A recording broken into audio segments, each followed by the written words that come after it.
And what's going on, everybody? Welcome into the Super Smash Bros. Ultimate Nintendo vs. US Fall Open 2021. I'm your host, Jordan Kent. We've got all sorts of Super Smash Bros. Ultimate action coming your way, and joining me for the fun, two of the greatest commentators you will see from across the land. Let's start with EE. Man, it has been over a year since I've seen you. I know you're busy commentating everything related to Smash. I think I saw you calling the World Series the other day. How you been?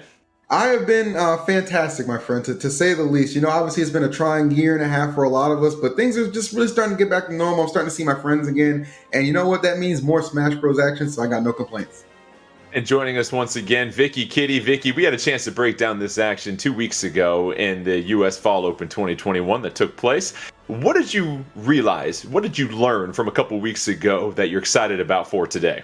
The plethora of characters that we were able to witness from a lot of these competitors that they were able to bring out, a lot of them honestly coming out of left field that we weren't expecting. So seeing the competitors that we're seeing today, I'm expecting maybe a change up. I noticed that a lot of them stuck to their guns with the characters that they wanted to play with, but let's see if that stays today since we're at the end of the bracket, Jordan.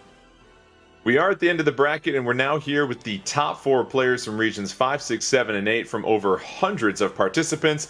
And today they're battling, of course, not only for bragging rights, but a ton of prizes. So let's get started here. We have a gaming chair, a gaming headset, Nintendo vs. US Fall Open 2021 trophy. You can go ahead and throw that in the back of your stream. 10,000 My Nintendo Gold Points, a Super Smash Bros. Ultimate Jacket, a backpack, a Nintendo Switch carrying case, a Super Smash Bros. Ultimate pin set, a Nintendo vs. badge, and a Nintendo vs. lanyard. Yes, EE, there will be a quiz on this a little bit later, but let's go ahead and just talk a little bit more about this field as we look at this bracket. We mentioned the top four from regions 5, 6, 7, and 8. Vicky, you pointed out every single one of these competitors stuck with their main throughout the round of 32 and the ladder. So don't expect to see too many changes, unlike what we saw a couple weeks ago. And Vicky, it comes down to more than just knowing your main, but also knowing your matchups. Who are you going up against? How are you going to adapt your playstyle, I imagine, to what you're seeing from your competition? Well, thinking about looking at these competitors and how a lot of them did stick to just one character throughout the bracket, no matter what had happened, whether a lot of these competitors had either lost 3 games or even 1 game, I feel like just adjusting to what you are expecting, depending on the matchup that you have on hand, is going to be extremely important. That's something that we witnessed just 2 weeks ago with a lot of their competitors where they started playing characters that we weren't expecting them to play, that they hadn't played all bracket. So making sure that you know your matchup is going to be important, especially when you are playing online. And EE, this just popped into my mind. You called a lot of high competition live action tournaments, and so much has shifted to online over the past year, and now so many more competitive players have played online. What are you noticing about top level online play? Is there anything that really jumps out at you as you really witness and call a lot of these tournaments? Well, one thing that's really popped out in my head is people just have a thirst to just keep getting better. I mean, we're in a situation where we have so many characters to choose from, and just that character loyalty that a lot of people have. You know what that's driven behind? The fact that I don't feel like I have to switch over to what the meta dictates, right? I can take my character, take it to new heights, and just keep jamming. And I think that's what we're going to see kind of displayed right here with a lot of these competitors, which makes me even more excited.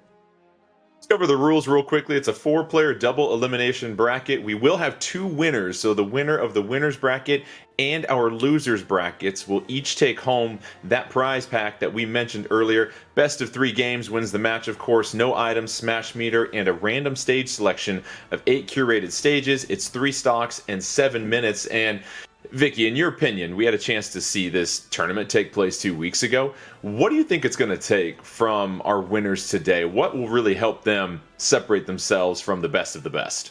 Experience, I think, is going to be the highlight that we're going to be seeing today within this region, because looking at a lot of our competitors, they're actually familiar names within the competitive space. So I think that experience is definitely going to come in handy with a lot of these approaches, such as the matchups that we were talking about earlier.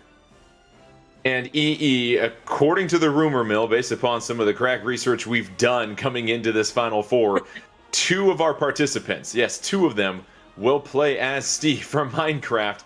Give us a quick little breakdown as far as the play style that we're going to see from Steve. How do you want to maximize that kit?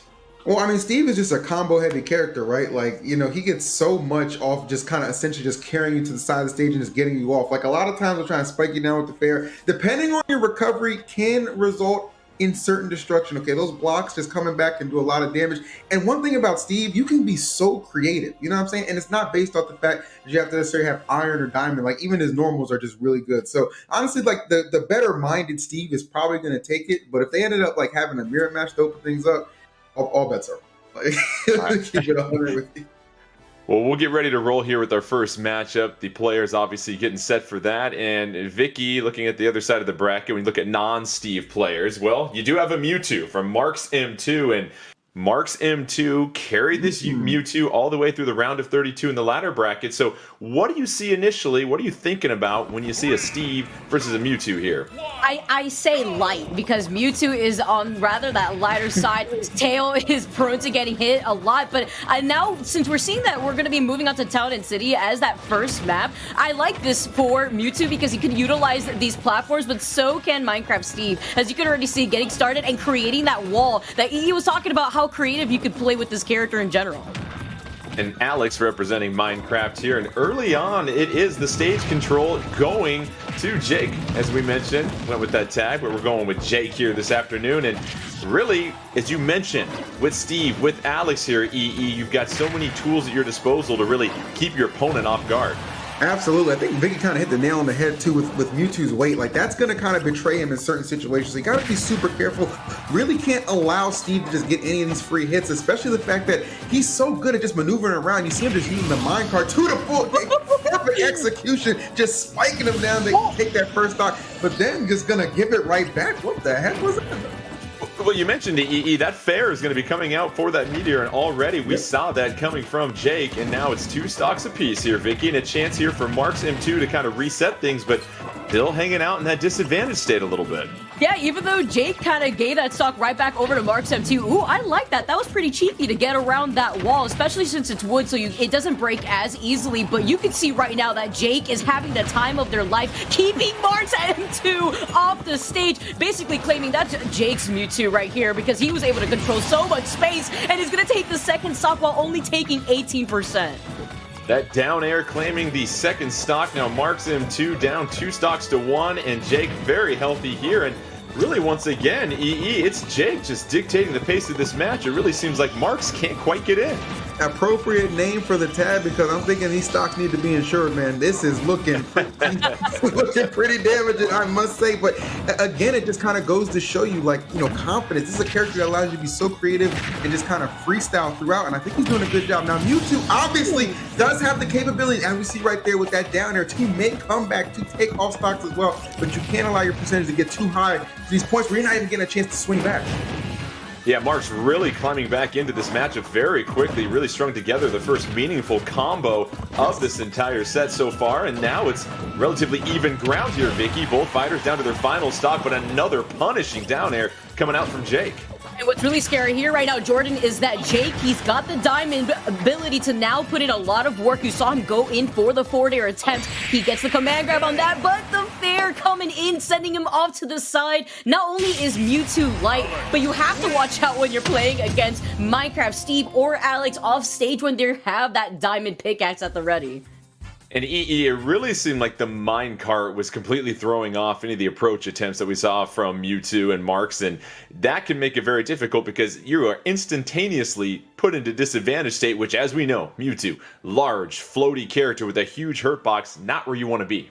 100%. That card is so deadly too because it's super versatile. Like, you don't just use it as a recovery, right? Like, it's a command grab when he's not inside it too. So you can really just kind of clear your opponent off the stage, put him in an uncomfortable position, which is where we saw Marks end up, which is why my man Jake was able to kind of put him in that position to finish him with that diamond pickaxe, as Vicky called out so eloquently. Marks M2 rolling with Mewtwo again as we go to Yoshi's story, and this time we'll see if the smaller stage here, Vicky, do you think that favors any one of these fighters in particular?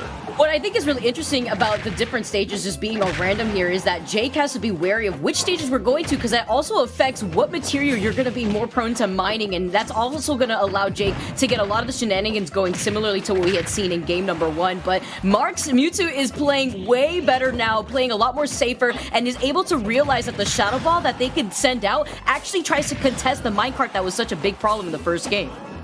Beautiful 1-2 combo from that Shadow Ball. The falling back air allows Marks M2 to take a huge percentage lead already. And how about that, Marks M2 changing the narrative early.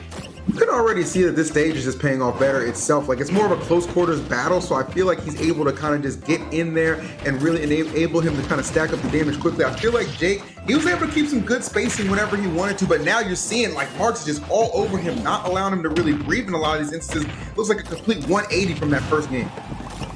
Marks M2 stuck in disadvantage. We heard you right there, Vicky. Beautiful and able to get back on the stage. A little bit of drama early on here, but now it is Marks M2 racking up the damage on the second stock here for Jake, Vicky, and this is completely different from what we saw from the last game here. It really seems like Marks M2 starting to get comfortable, and as I say that, they lose a stock.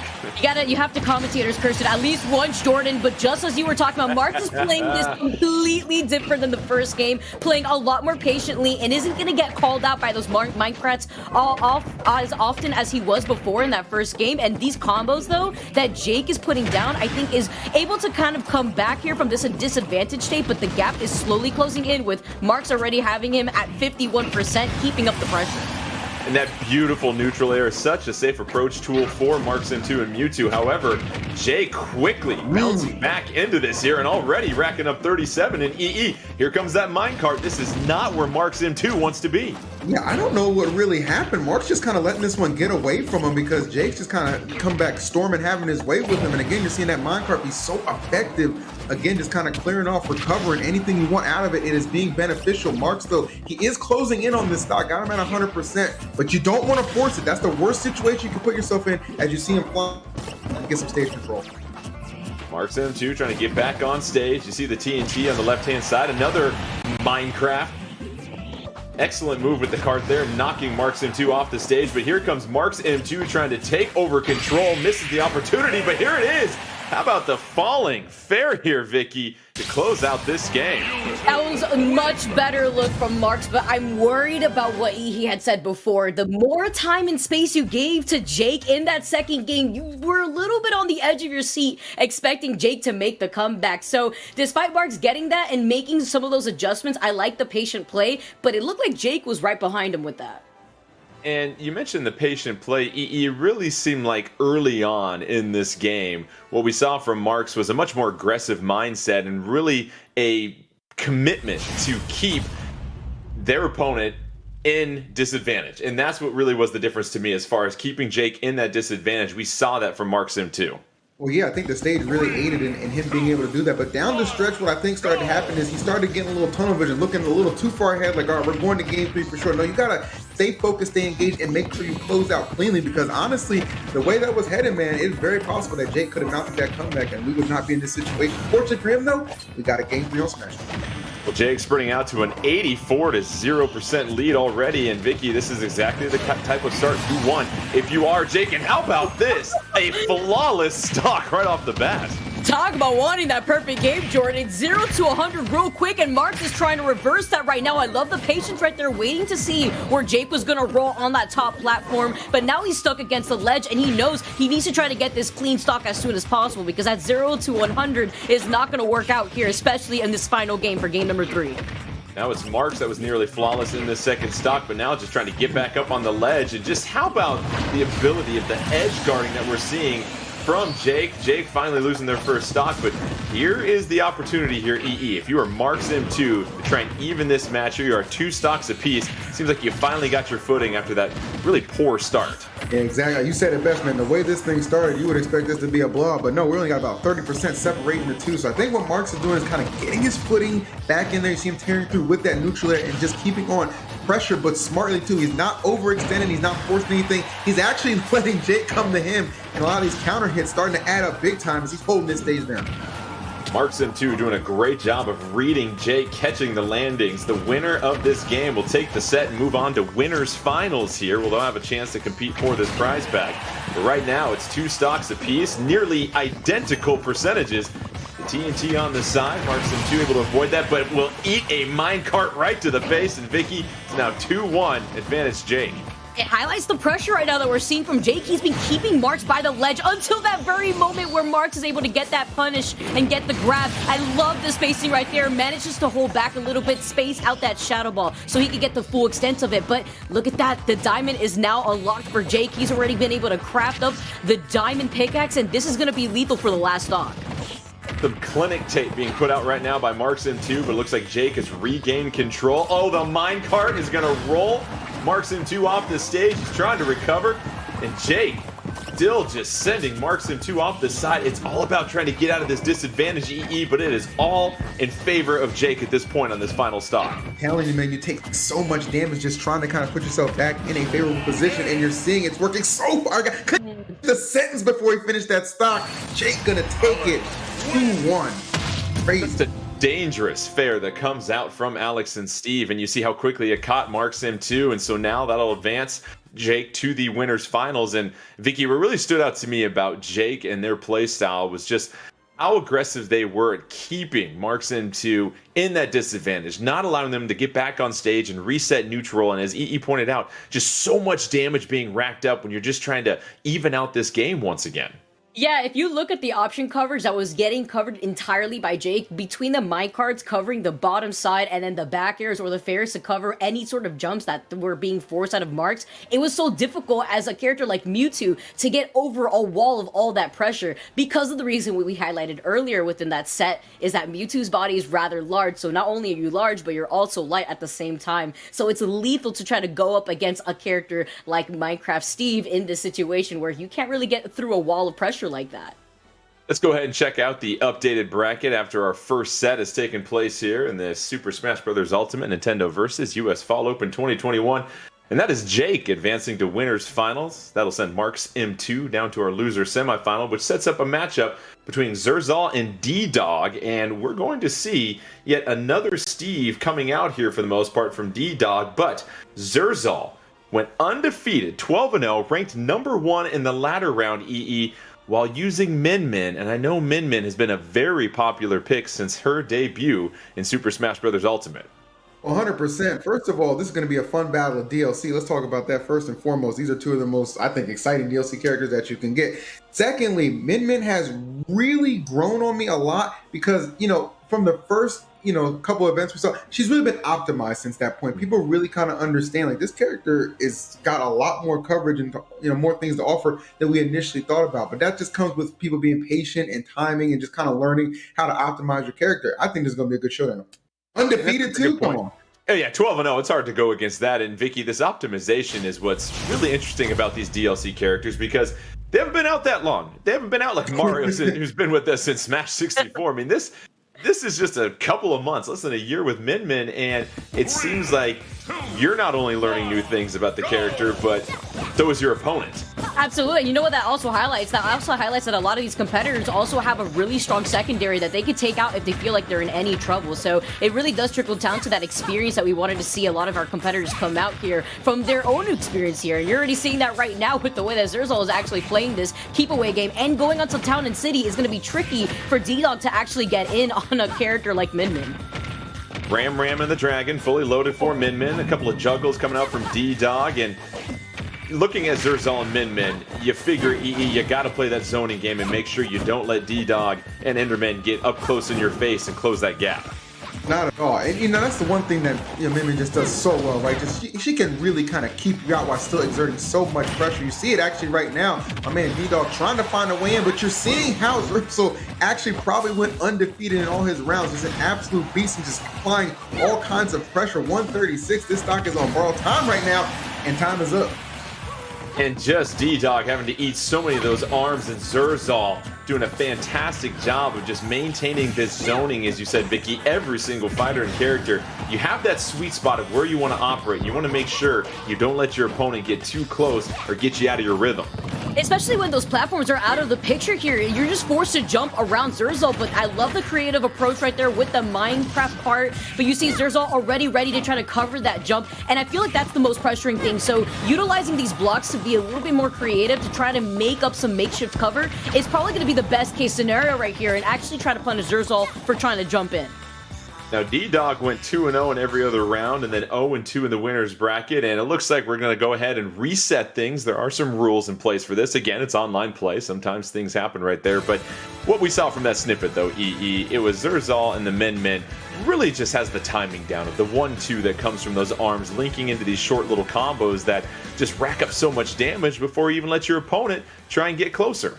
Dude, it's so frustrating because, like, again, Steve, like, he loves the combo, but what do you do if you can't get in there to get any combo started? You just, like, frustrate. That's the worst part about it, is, like, no frustration starts to mount, and just like that, you're down in stock. You're seeing your percentage continue to rise, and, like, just the lead just continues to slip away. It's really, like, taxing on you, especially if it's the first game, too. Like, and this guy has yet to lose at all, and you're just like, man, I don't want to be just another, mark, a notch on the chalkboard for this guy, but, well, sometimes what can I do about it? And Vicky, what's fascinating to me in this matchup is Steve and Alex, they don't have a constant projectile that they could throw out there. They have inventory management they have to maintain. Sure, you've got the minecart that can maybe close the gap, but that to me seems like a real disadvantage against a min-min, a zoner that can apply so much pressure, doesn't have to worry about their raw materials throughout that time. Yeah, you highlighted it perfectly, Jordan. How are you going to access your crafting table when you're getting pinged by so much pressure by Min from so far away? Safe pressure, mind you, at that. And if you could see the way that Zersol is actually playing, consistently throwing out the Dragon Arm to get the laser beam out is covering so much space in terms of recovery horizontally, so you can't even utilize the Minecraft cart for some extra additional pressure to cover up some insurance when you're trying to land back on the stage. So it's difficult. You highlighted it perfectly, Jordan. This matchup in particular is difficult for Alex or Minecraft Steve. So then, EE, I guess here's the million-dollar question for Steve and Alex. How do you close that gap? Because it feels like once you can get Min in that disadvantage and you are up close to her, that's when she really struggles. But how do you do that if you're Steve and Alex? How do you do that if you're D-Dog? Well, the best hope you can have is that you kind of queue up to a stage. You need platforms, right? I think personally, you need platforms. This kind of helps with the approach. Also helps you disengage a little more safely as well. And then, like, it just kind of comes down to just, you got to make the right reads, right? You got to make the calls, take the chances. It's not always going to pan out, but when you do get a chance to capitalize, you just got to kind of push that advantage. Something I think Steve, as we saw even in the last Winter Semi set, is clearly very capable of doing. We're currently resetting this game. There was a connection error, so we'll get things back to where they were. And this will be Min controlled by Zersol, and Steve or Alex or Enderman selected by D-Dog. And as we mentioned, Zersol went undefeated, 12-0, ranked number 1. That's quite the pristine record coming in here, Vicky. But you know that when you get to this final 4, the 4 that are the best of the best over hundreds that have entered, everything changes, and you need to quickly adapt to how your opponent is playing and really understand and learn their tendencies, I imagine, as quickly as possible. Yeah, we see some of these familiar faces in bracket before in our previous tournaments, Jordan, and I think that highlights a lot of consistency from a lot of these top-level players that have that experience. I mean, Zersol is actually a player that not only has played at their locals offline, but has won a lot at those locals, if not places within the top 5, so that's experience to note here, as D-Dog has absolutely turned the situation around, and you have platforms this time around on small battlefield, exactly what you would like in this matchup as a Minecraft Steve, or in this case, Enderman. And keep in mind, they have reset where the stocks were back before the connection error, so it's a 3-2 stock advantage for Zersol, but EE, as Vicky pointed out, you got some platforms, you got some options. You don't have to take the busy freeway to try and get to Zersol and Min. You got some side streets here. Absolutely. So I kind of see it already paying off. Like, look at all this. Look, knocked them so far down, man. Even with those arms, could not recover. This is actually tremendously huge right now for my man D-Dog, and these openings, they are presenting themselves. These are the times to strike, but Zersol, obviously, as we said, got here for a reason, knows how to put some space between the two, but again, it is easy to get in there, or not easy to get in there, but when you do, man, you just maximize those opportunities. And D-Dog has essentially tied up this game here, 2 stocks apiece, and with these platforms has now found alternate ways to get closer to Zersol, but Min and that Mega Watch is going to go ahead and send D-Dog off the side of the stage. Now a 2-1 stock advantage, and Vicky, at this point, you can be a little bit more patient if you are Zersol. Absolutely. Now you have the lead, but you have to watch out with that Minecraft cart. Oh, almost called out the jump right there, but Zersol, knowing better, opt to go for that ledge invincibility to be extra safe. Because again, having that stock lead is so big now that it's going to force D-Dog to approach. But if we don't match out of those Minecraft carts, it's going to be disastrous here for Zersol. Some well-timed TNT that's going to send Zersol and Min flying towards the top of the screen. Zersol trying to recover, but D-Dog doing a great job of just controlling the stage at this point. Misses with the down air. Zersol, perfect counter, and now Zersol has a chance to retaliate, but it's still D-Dog hanging in there on that final stock, EE. Yeah, he is doing a fantastic job. And yeah, this is kind of like, that's kind of like the writing on the wall, right? Like at so many junctures of that match, we saw the same thing. And all the time, it didn't necessarily lead to the stock being lost, but the damage was there. When you're well over 100% like that, Zerzo understand, I just got to keep pushing my advantage. I have the length, I have the range, and I have the victory for that first game. And this is where things get interesting, Vicky, because all 4 of our players right now did not change their fighter at all during the latter round, the round of 32. But looking at this matchup, it just seems like Zerzal, Min, the range that they have combined might just be too much for D-Dog and Steve. So do you think about a possible fighter or character change here? Well, upon some research, I noticed that D-Dog actually has a Mario as well, but that doesn't really help your case here in this situation because you kind of face the same issue. So in getting in against Min, even Mario as a secondary wouldn't help D-Dog despite that familiarity with that fighter. So maybe sticking to your guns and playing Enderman may feel more comfortable for D-Dog, and especially now that you have regular Battlefield, you have even an extra platform to work with aside from that small Battlefield that we had before. Zerzal and Min using that ram to perfection. It comes out so quickly, EE, almost quicker than you can react to it. I think that has been proven by a lot of these exchanges that we've seen thus far, which is why you see Zerzo just dominating again, kind of already off to a familiar start. You see him go for that up smash, trying to maybe close up the stock early, but you know what? When you got that megawatt on Tuck 2, that'll get the job done. Zerzal taking an early stock from D-Dog. D-Dog trying to get back into this, connects with the fair, sets up the TNT underneath. Zerzal getting juggled at this point. D-Dog trying to regain control. Oh, and is able to get Zerzal into the TNT explosion. And now D-Dog looking like they have a chance to make this thing even, but here is Zerzal with that control once again, Vicky. Yeah, immediately retaliating by getting right back towards the stage. I like what I'm seeing from D-Dog and is going to have some space to try to get in some extra materials, but the issue here is that Zerzal is still alive, and when D-Dog isn't able to put on the same amount of pressure, he'd be more confidence for Zerzal as he proceeds through this game. Chance for the grab, the back throw coming out from D-Dog. Mining for some more materials. Nice parry, can't do anything with that though. Another megawatt connecting for Zerzal. And we see that megawatt come out, EE, as soon as D-Dog gets close to KO range. That megawatt will make its appearance. Oh, absolutely. I mean, that's just, that's kind of your go-to, right? If you're Min, you understand that is going to go ahead and just knock some heads straight off, as we've seen on multiple occasions. Actually in a position right now where he could very well so go up 2 stocks if my man D-Dog is not too careful, and he's finding himself in the same situation. You find yourself off stage just getting batted back and forth, and eventually, man, that percent adds up being a stop. And there it is. I hate the commentators cursing, but I gotta call it like I see it, man. I gotta do it. Just a punishing megawatt that is just plowing through this minecart here, Vicky, and it seems like anything that D-Dog is trying to do to apply pressure, Zerzal and Min have an answer for. And aside from that mental pressure, when you are forced off the stage and when you are taking a lot of damage, you have to also know that Zerzal is up a game right now and is on match point, so following up off of those blocks too is going to be a double whammy, a double-edged sword for D-Dog to have to deal with, because now they're at the disadvantage and they're rounding almost 100%. No more gonna live with that megawatt coming through, taking it, and on top of that, without dropping a stock, is Zerzal continuing on this streak. Yeah, the raid certainly helps with that. So Zerzal making quick work, continues. They're undefeated. They're now 14-0 ever since they made it to the round of 32.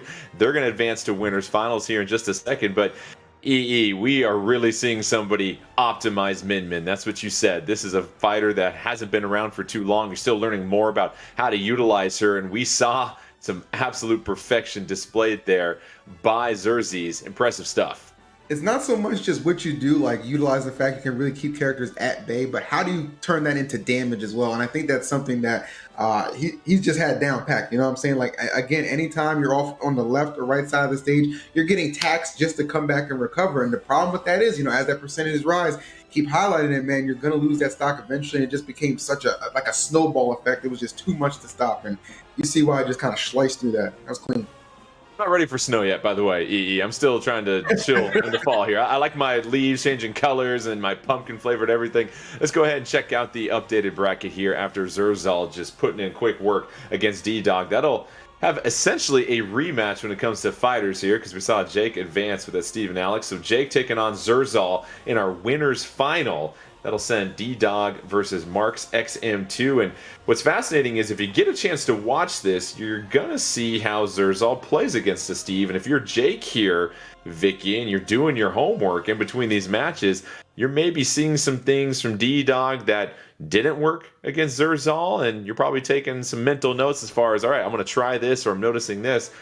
It seems like it'll be very fascinating to see what Jake decides to do with their iteration of Steve and Alex. Yeah, that's that low-key upper hand that we may have Jake kind of come out with, especially since Jake seems to have a lot of experience with the Minecraft Steve under their belt. You've noted that not only has Jake performed a lot within these Wi-Fi tournaments, but they also have performed offline too, even being able to place 25th out of over 1,000 competitors at a national tournament. So that's a lot of experience that Jake is bringing into this bracket. But as we highlighted before, Zerzal is not unfamiliar with this case here. So this is going to be a really exciting match to determine what you could do in a matchup that doesn't favor a character like Minecraft Steve. Can Jake close the gap? Going with Alex here against Zerzal and this impenetrable Min that is just throwing up all sorts of arms that you can't get by. You got some platforms on the stage here in Pokemon Stadium 2 EE, so a chance for maybe Jake to find something that they can do. We saw such great utilization of that minecart in their opening set also. Yeah, it's just, you know what, and that's something D-Dog really tried to use too, the minecart, but that kind of was a little ineffective, I must say. You know, one thing about, you know, you could say Jake, okay, he has the advantage of being able to see exactly how Zerzal plays, but yeah, you can see it, but can you do anything about it? That is the question that must follow afterwards, and, you know, kind of with this blistering start we're seeing from Zerzal, he's pretty much just picking up where he left off in winter semis. And Vicky, when Zerzal is feeling that pressure up close from Jake, as he goes ahead and takes the first stock from Jake, the quick use of the dash attack, the throws to instantly create that space once again. Zerzal knows exactly what they're doing and where they need to operate. Absolutely. That's why you're also seeing Zerzal continue on this pressure. That's why Zerzal's only taken 20% since the start of this match, which has been already a minute. And the way that Zerzal pushing Jake off out of that boundary and unable to even get to that crafting table it really highlights the matchup here. It really shows the difficulty that you have with Minecraft Steve just trying to jump into that space, but Zerzal doing a really good job at keeping Jake at bay. And Jake was up close for a minute, but once again, Zerzal able to quickly increase that gap. Here comes the back throw, and now it's all about what Zerzal's been doing great. The edge guarding, well defended by Jake. Jake trying to drop down and punish the whiff. Able to do so, and now it's Jake's opportunity to try and let trap. No luck right there as Zerzal once again full stage control. EE no issues, up 3-1. I feel so bad that Nair killed, man, but again, that Mega One, I'm telling you, bro, it just does so much, and it is really an uphill battle for Jake. Not willing to say by any means this set is over, but he's really gonna have to kind of slow down and readjust heading into that game number 2, because it's looking like this first chapter has already been decided in this battle of winners finals. You can just see no ability to slow down. It's like Zerzal just always on go. And Zerzal, what amazes me, Vic, you know, I keep pointing it out, is just how quickly they're able to get back to where they want to be in their sweet spot and their zoning. It really seems like Jake can't spend much time up close because Zerzal has got so many options to cover everything. And there's the megawatt right to the kisser, and that is a quick game taken by Zerzal. And it's all about Min. At this point, it might be the Zerzal bracket, Vicky. Yeah, I'm not too sure what you could really do in terms of swapping out what character you feel comfortable with, because as we highlighted before, Jordan, a lot of our competitors today only stuck with the characters that we're seeing them use first. So I'm wondering, are we going to see a character swap up? Because obviously this matchup, it's difficult. Even though you have some platforms to work with in the past, we've seen small battlefield, regular battlefield, and now Pokemon Stadium. I'm wondering here, is that going to be enough? Because at the moment, Zerzal is putting on so much pressure, and like you mentioned, the perfect spacing for those grabs have allowed Zerzal to maintain that middle stage positioning. Zerzal just one game away from taking everybody's candy here, EE, and this has just been a stellar sight to see so far. Zerzal has just been dominant, and here is the character change, the first one since the round of 32 in the ladder. Jake deciding to go with Mario. Let's see here, EE, what Jake and Mario can do. If they can get up close and start to box a little bit with Zerzal, this will be fascinating. I think Jake kind of thought to himself, like, okay, I'm not gaining anything as far as like getting out of disadvantage when it comes to the range, but what I'm getting in, maybe my combo game is just a little bit more strong, right? That's probably, I would imagine, what Jake's thinking, especially after a 3-stock, right? At that point, you understand, like, you have to switch it up. try and readjust the gameplay, and hopefully this will be the difference maker. I'm seeing already, you see just being able to get in there and these combos, these up airs really starting to add on and just tack on that damage and really kind of putting himself in a pretty favorable position right out the gate.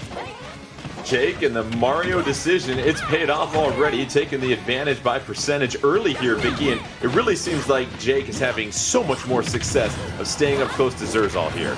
Absolutely, and we notice here too that the moment that Mario gets into your personal space, he gets so much more than we see from Minecraft Alex, and that's the benefit here. But when you lose your jump and you're off stage and he saved it, that's going to be key because you want to make sure you could save your jump if you're getting pressured out, especially if Zerzal wants to call out your jumps. And the up smash out of shield, evening up this game, even though he was at 137%, looking a lot better in comparison to what we have seen whenever it comes to these competitors versus Zerzal. An impressive turnaround, because it felt like Jake was hanging out in disadvantage all day long, but was able to avoid the KO and quickly turns the tables. And now, can Jake build up enough percentage on the second stock for Zerzal to put themselves in a great situation? Only gets 20. You would have loved to have gotten a little bit more there, EE. I mean, Jake should feel great about himself. That's the first time in 2 games that Zerzal's actually lost the stock. All right, so right there, you're already doing a heck of a job. I'm not mad at it at any means. And like I said, getting so much more when you're able to just kind of close in. Love that up B right there too. Just kind of using a little bit of anti-air techniques as well. And that air dodge was so smart. You're just seeing, he just seems a lot more comfortable right now. And Zerzal, who's only been facing off against Minecraft characters, is probably like, oh, kind of get his footing back for, kind of a change here in the Mario. And this is what we're seeing, Vicky, is just the ability to punish so quickly, because there is quite the cooldown for Zerzal and Min Min if some of those arms don't connect, and the quickness of Jake able to capitalize on those opportunities. Yeah, you see Zerzal also trying to go for these hard reads. I like the patience right now, going in for the low recovery, but Jake has no issue trying to contest that by the ledge. He's got the lead, and now he's got the stock lead on top of that, and he wants to maintain this pressure. The spot dodge, knowing immediately that Zerzal is a very grab-heavy player. And this is the story here. The first character change at all between these 4 players here in the finals goes to Jake as he goes with Mario, and now the back throw is 1 stock away from tying things up. Don't forget, the winner of this set will win our first prize pack as they win winner's final and will get a chance to be a spectator the rest of the way. Jake, here it is. How about that, EE? And Jake quickly snatching the momentum. That jab reset was so good, bro. Like, you're already in a situation where you are pressuring in a situation where you might not even think, like, again, you don't think Mario's going to be able to just kind of deal with the range of Min Min as well as actually did. And that was the difference maker. Like, Jake just threw him a little bit of a curveball and just beamed him right off that game number 2 to force a little overtime. I love it. Vicky, Mario welcoming Min Min to the Nintendo family with extreme prejudice right there. And now, what is the change for Min Min? I mean, we didn't find ourselves thinking about this at all. That is the first game that Zerzal has dropped ever since they made it to the ladder in the round of 32. It's the first time Zerzal's probably scratching their head thinking, I gotta fix a few things here. Yeah, basically Mario throwing out their own arms in this matchup, and it's really been proven how helpful it is. And since we have Town and City, it's even gonna be better for Jake. I like the decision making here because you had Zerzal up an entire game. There was just one more game that Zerzal needed to take to win here in the winners finals. So it was all or nothing that Jake knew that they had to swap up over here, and look how it's working out for them. Ready with 84% onto Zerzal, and Jake is still continuing on this pressure. Can Jake shock the world by stealing this set from Zerzal? Zerzal looked absolutely dominant, just plowing through Steve and Alex up until this final do-or-die opportunity for Jake. And now Jake, with the switch to Mario, has all of a sudden taken complete control of this set, and EE races out to a 3-2 lead. You kind of get the feeling that just, taking the first game off him in this round of 32 isn't enough. He wants to take that first set, and he is well on his way. This is just a sensational start that we're seeing from Jake. And now that he's in the lead too, able to kind of control the pacing as well. I mean, Mario does have those fireballs, and look at that, just punishing, expecting the spot dodge, running up there, getting the grab. Right now, you can tell Zerzal is just under duress, and Jake is like, he is just brimming with confidence. This is looking dangerous. Zerzal has no answers, and Vicky, it goes back to the fact that Jake is now able to close the airspace and can just get there a few frames quicker and just punish Zerzal. It's 3-1 at this point. Are frames even okay here? Just the jab blocks prevent Zerzal from even getting anything done. We have an entirely reverse situation where Jake is up 3 stocks still versus Zerzal and is continuing on this pressure. Look at these empty hops, not trying to overcommit to at the same time. This adjustment has just been provided so quickly. Even he's gonna get punished by that up smash, but you can see how Jake is playing so much more confidently, even landing on top of Zerzal, which was pretty brave. So Zerzal's gonna be able to get that punish with the Nair Megawatt. Oh, there's that neutral air that gives EE nightmares all night long coming out from Zerzal to make things 2-1, but still, Jake in full control at this point here, EE. Zerzal, you got to play essentially perfect the rest of the way. Yeah, and you know, it's a lot to ask for, but sometimes those perfect stocks, they can come to you when you're under duress. Like, you understand you just have to respond. It's all or nothing, do or die, and that is definitely the situation that Zerzal has found himself in. It's so hard to just imagine that we're even in a situation because it was just not too long ago a 3 stock was delivered to open up this set. But my goodness, how the times they do a change. Jake trying to come back from 0-1 down to take this winner's final in our first prize pack, just 1 stock away. Zerzal on the edge at 122, has got plenty of rage, but Jake trying to close this out, not trying to get down to this final stock. Zerzal here trying to maintain some stage control, but here comes the punishes once again. Jake trying to look for that home run, no luck right here, and right now, Vicky, Zerzal keeping their composure. They are, and now they are able to reverse the situation, but at 128%, look at Jake swinging with his noggin. Up smash coming left and right, and that's because they know that Zerzal's jumping a lot, and at this percent, that would definitely do it in right here. Well, the palms are getting warmer. Final stock, winner's final. This is what you all hope for, but here it is. Jake, and say my name, it's a me, Mario, as Jake goes ahead and takes winner's final. Just an unbelievable display of adaptation here, EE. Could have stuck with the hard-headedness and gone with Steve, but realizes that ain't working. I'm switching to Mario and has nothing but success. Essentially 2 O's, Zerzal, once they switch to Mario. That was one of the most impressive 180s I've ever seen. Like, get 3 stock to open things up and then dominantly take the next 2 games. We don't see that very often, especially in competition of this level. So my hat is certainly off to Jake because he just went off. So I know we're going to see him a little bit later, but man, Jake, that's just one of those times where it's just like, I believe I'm the better player and I want to show that. And I think he did that in that set.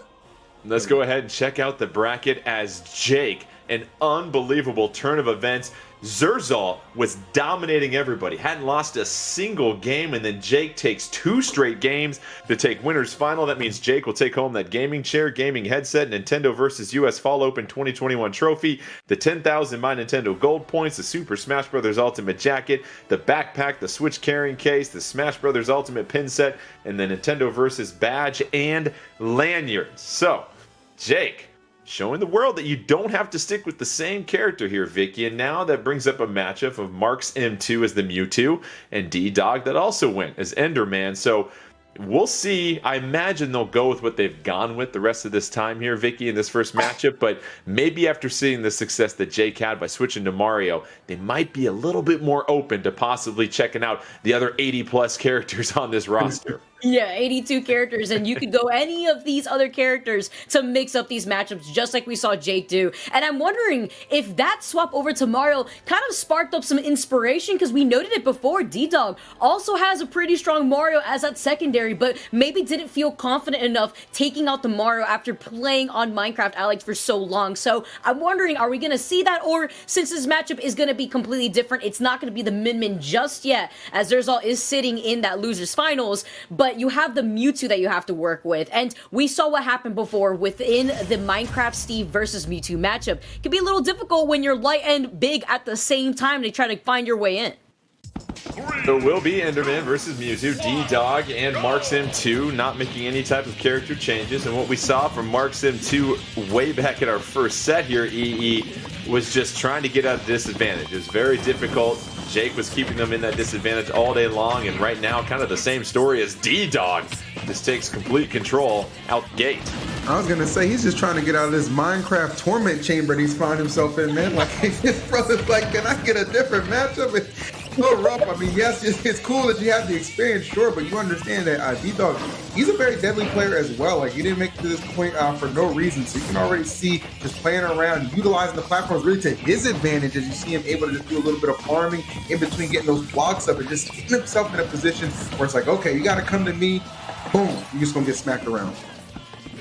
E-Dog with full stage control. It's MarkSim2 trying to regain a little bit of neutral here, but that is going to go ahead and be an impressive aerial that knocks off MarkSim2 to take the first stock. And Vicky, it seems like the same issue we saw in the first set with MarkSim2, just dancing around trying to just get comfortable, but you can't because you got all these mine carts and other items out there that are keeping you off balance. You also got to worry about a wall that's just being built in front of your face in that moment. You can't really utilize the platform canceling that Mewtwo's recovery with the up B really provides there to try to mix up your movement in terms of approach. But here, D-Dog is doing exactly what we had saw from the previous matchup when we had Mark's Mewtwo try to face off earlier against Zerzal. So now with that stock gone, you have only one stock to really work off of this. And D-Dog sitting comfortably at 3, still keeping up this pressure and having Diamond and Gold at the same time on top of that.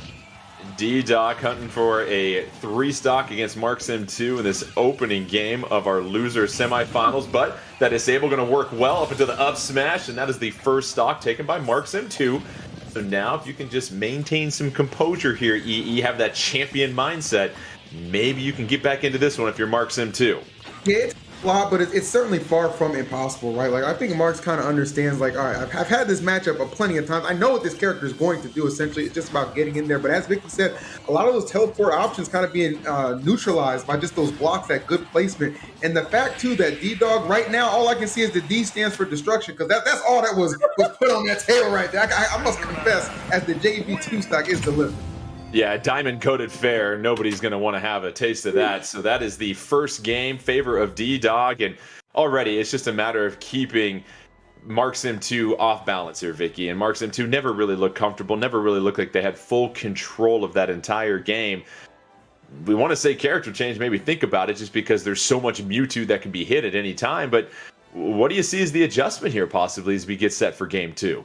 Well, we saw the tricky disable finding success, but that was that one-time opportunity where you're already forced off the stage. You were getting pressured out to the point where you were put by the ledge, and that's not the area that you want to be, especially up against a character like Minecraft Steve. And EE, what is Mewtwo looking for? We hear the prototypical glass cannon. If you're Mewtwo, you can rack up the damage, but boy, are you quite a target. Are you trying to play a zoning game? Are you trying to rush down? Where are you trying to be? Because we really haven't quite seen that consistency from MarkSim2 as far as, hey, this is where they operate, this is where they want to be. I think creeping in is kind of like your best bet when, like, you know, you're kind of starting it off, right? Like, you want to win these neutral exchanges, you want to get in there. Mewtwo is really good at combo. Like, Mewtwo, can really string together a lot of those big hits and kind of finish off stocks early. The problem is, you know, you have a character like Steve who's just so good at just keeping you out if he really wants to, and then he can do the same thing, like push the pace, push the advantage if he's in that kind of state where it's like more beneficial to him. So really, I mean, Mark's best bet here, if he doesn't switch characters, like we're kind of like nudging him to, is just to just slow the pace down. And, you know, by any means, you got a zone. You got plenty of time on the clock. Just be patient and let it kind of come to you. Just some subtle hinting. We saw our only character change for all 4 of these competitors since the latter round, the round of 32, take place in winners finals, and it led to a 2-0 sweep basically for Jake when he switched from Steve to Mario. Will that be some inspiration? We're seeing a little bit of time go until we set this second set. It's kind of like that replay review in football here, where the longer it takes here, you figure something is up. Maybe we're going to see that character change. Maybe we'll see, because Mewtwo is yet to really have much success against any of the Steves in this tournament. It seems like at these moments, it's when you almost have to, is it fair to say, have some humility here, EE, and just say, hey, listen, what I thought was going to work wasn't going to. Let me try and adjust and pivot. I mean, even in like the semis we saw where it did go to end up going to game 3, that was primarily, I still think, because of Yoshi's. I still think because of those close quarters, and even that one almost got away from him. So here, you know, you're on the loser side of things, you find yourself back in the same situation. You know, I get it, right? You've kind of got this far with Mewtwo. Maybe you don't have the same level of faith in your other characters. That's perfectly fine. But at the same time, we have to kind of address what we're talking about. You got to go back to the drawing board. You got to slow things down, assess, and don't try and force your way in there. Just, again, let the gameplay develop. Take your time. Those openings are going to present themselves. You just have to capitalize and make the most of it, especially when he's off stage. Vicky, can Mewtwo establish any type of zoning game? Because we did see the 2 Steves and the Enderman and the Alex and everybody else that's on the bus struggle against Min Min when Min Min was able to establish that zoning game and keep them out. Is that something Mewtwo can replicate with its kit? Well, Shadow Ball being that primary tool that Mewtwo wants to keep that pressure up, I feel like it's a little bit different in this situation when Min Min has those arms that could close up that range and could be extremely pressuring when it comes to trying to jump in, but you also have to deal with the arms that extend, and then the additional extra Dragon Beam that comes out of one of the arms is an additional tool that Min Min has to keep up that pressure. But to an extent, we also saw Marks utilize the Shadow Ball when the blocks were broken and the weaker blocks were being used by Minecraft Steve. So if we see Marks kind of utilize that more often when the opportunity presents itself, you could also close in the gap by using the Shadow Ball to try to go in. But it's not as fast as we would see Min Min keep up the pressure from afar. D-Dog just needs one more game, and then they will meet Zerzal in a rematch in losers finals, and the winner of that loser final will get a chance to take home one of our prize packs. But right now, we're still waiting for this second game to get going here. Will we see a change possibly from Mewtwo to something else? We'll see. But EE, what's interesting to me is that you've got this kit with Steve that can do such a good job of sniffing out so many different options. And with Mewtwo, there's only so much you can do when you're that big, and you've got that much of a hurt box that you really have to try and make sure you're controlling the stage. And we just haven't quite seen that yet. Yeah, it sucks when you're like not only a big target too, but you're a little lighter. Like his frame is deceiving, right? That tail is thick, but there ain't nothing in it. You know what I'm saying? Like it's just air.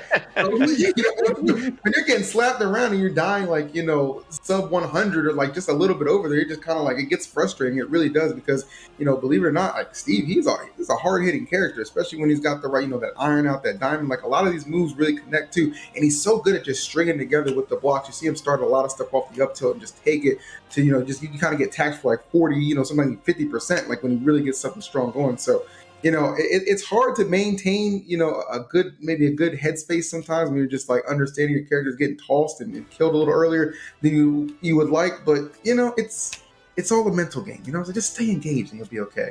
Hopefully. It is. You just have to be engaged. And so while we're waiting for this to get going here, I got to get your guys' thoughts on Sora. Obviously, Sora in Smash, that's super exciting. Everybody was thrilled about that. You've had a chance to kind of play with the character, commentate a little bit. Vicky, let's start with you. What have you noticed about Sora? What might we expect, if that is possibly one of the fighters, one of the characters that we decide to see Marks M2 go to? That'd be so interesting, and I would absolutely be super excited. Of course, so happy that Sora's in Smash Brothers. But I feel like the character in general has a very unorthodox kit, so it took some time for a lot of these competitive players to kind of get used to Sora's kit. And if anything, since Sora hasn't been out for even a month yet, there's still so much being uncovered for that character. So I feel like a lot of the DLC characters that we've been able to witness a lot of our competitors bring out has refined the way that these characters have played, because when they first were released, a lot of people didn't feel comfortable because they didn't kind of feel like the same type of fighters that they were probably used to with their previous mains. So as time has gone by, it's really interesting to see how a lot of these players have refined those kits. And that's what's really cool here, EE, and you talked about it. The majority of the DLC characters all have such a unique playstyle, right? Or a mechanic that is unique to them. And I think that just adds so much more depth to this game. All right, all that time, same matchup. So we were probably just getting some technical issues figured out. Let's see if Marks M2 has figured out a different strategy with Mewtwo, because so far it has just been stuffed by a couple of Steves so far in this tournament. Now you go and you get a chance here with a little bit larger stage and Kalos here.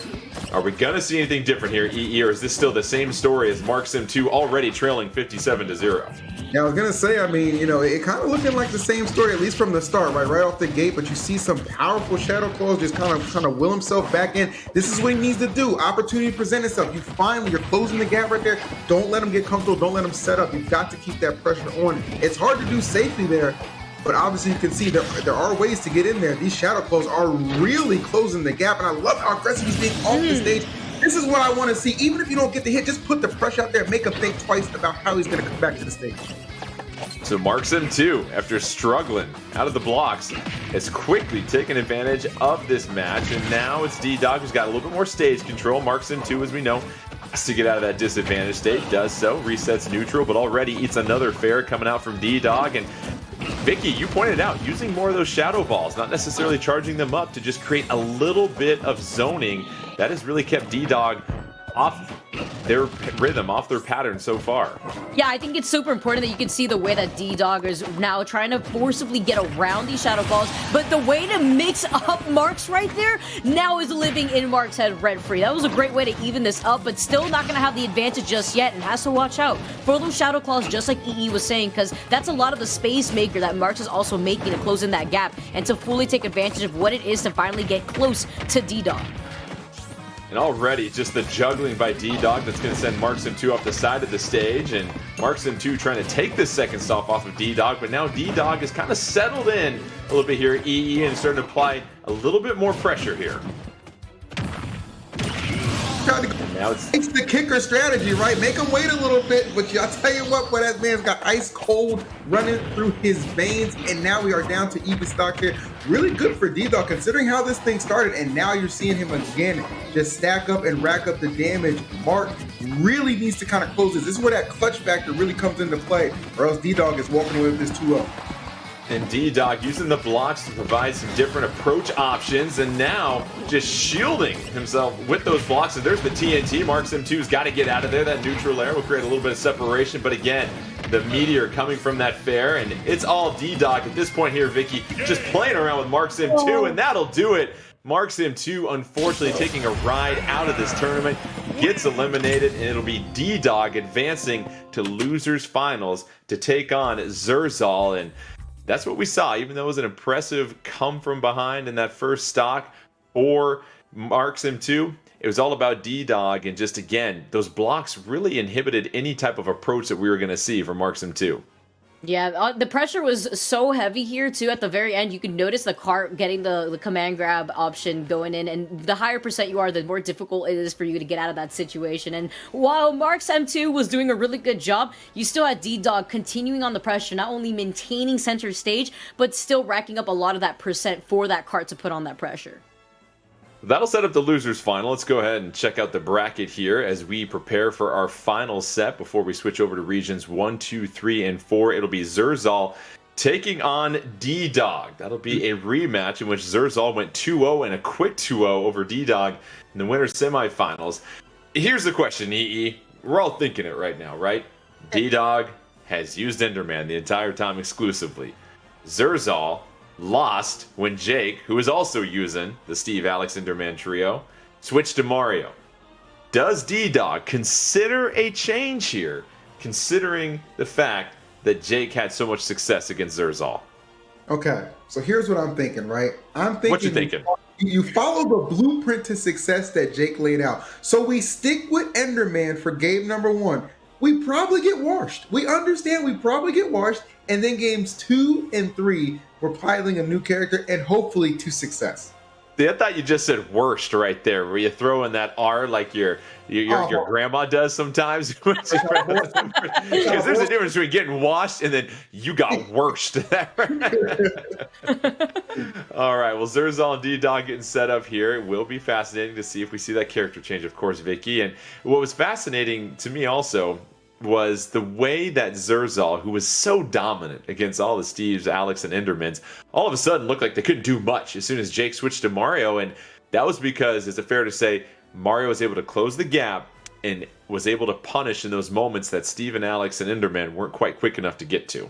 Yeah, you can tell that Zerzal also has that matchup experience against this character, and I think that's really important, because if you want to keep swinging with the same game plan that didn't work before, you're going to have to expect the same results. So exactly what EE said, follow what Jake's plan was, basically panned out for you to follow in their footsteps, and do something similar. Maybe swap over to a character that you were feeling confident in before you were playing the Minecraft Steve, which in this case, looking at D-Dog's history, was Mario too. So is that Mario even going to be enough in this matchup, or is Zerzal going to take those mental notes to determine what to do differently against that matchup that Zerzal fell under?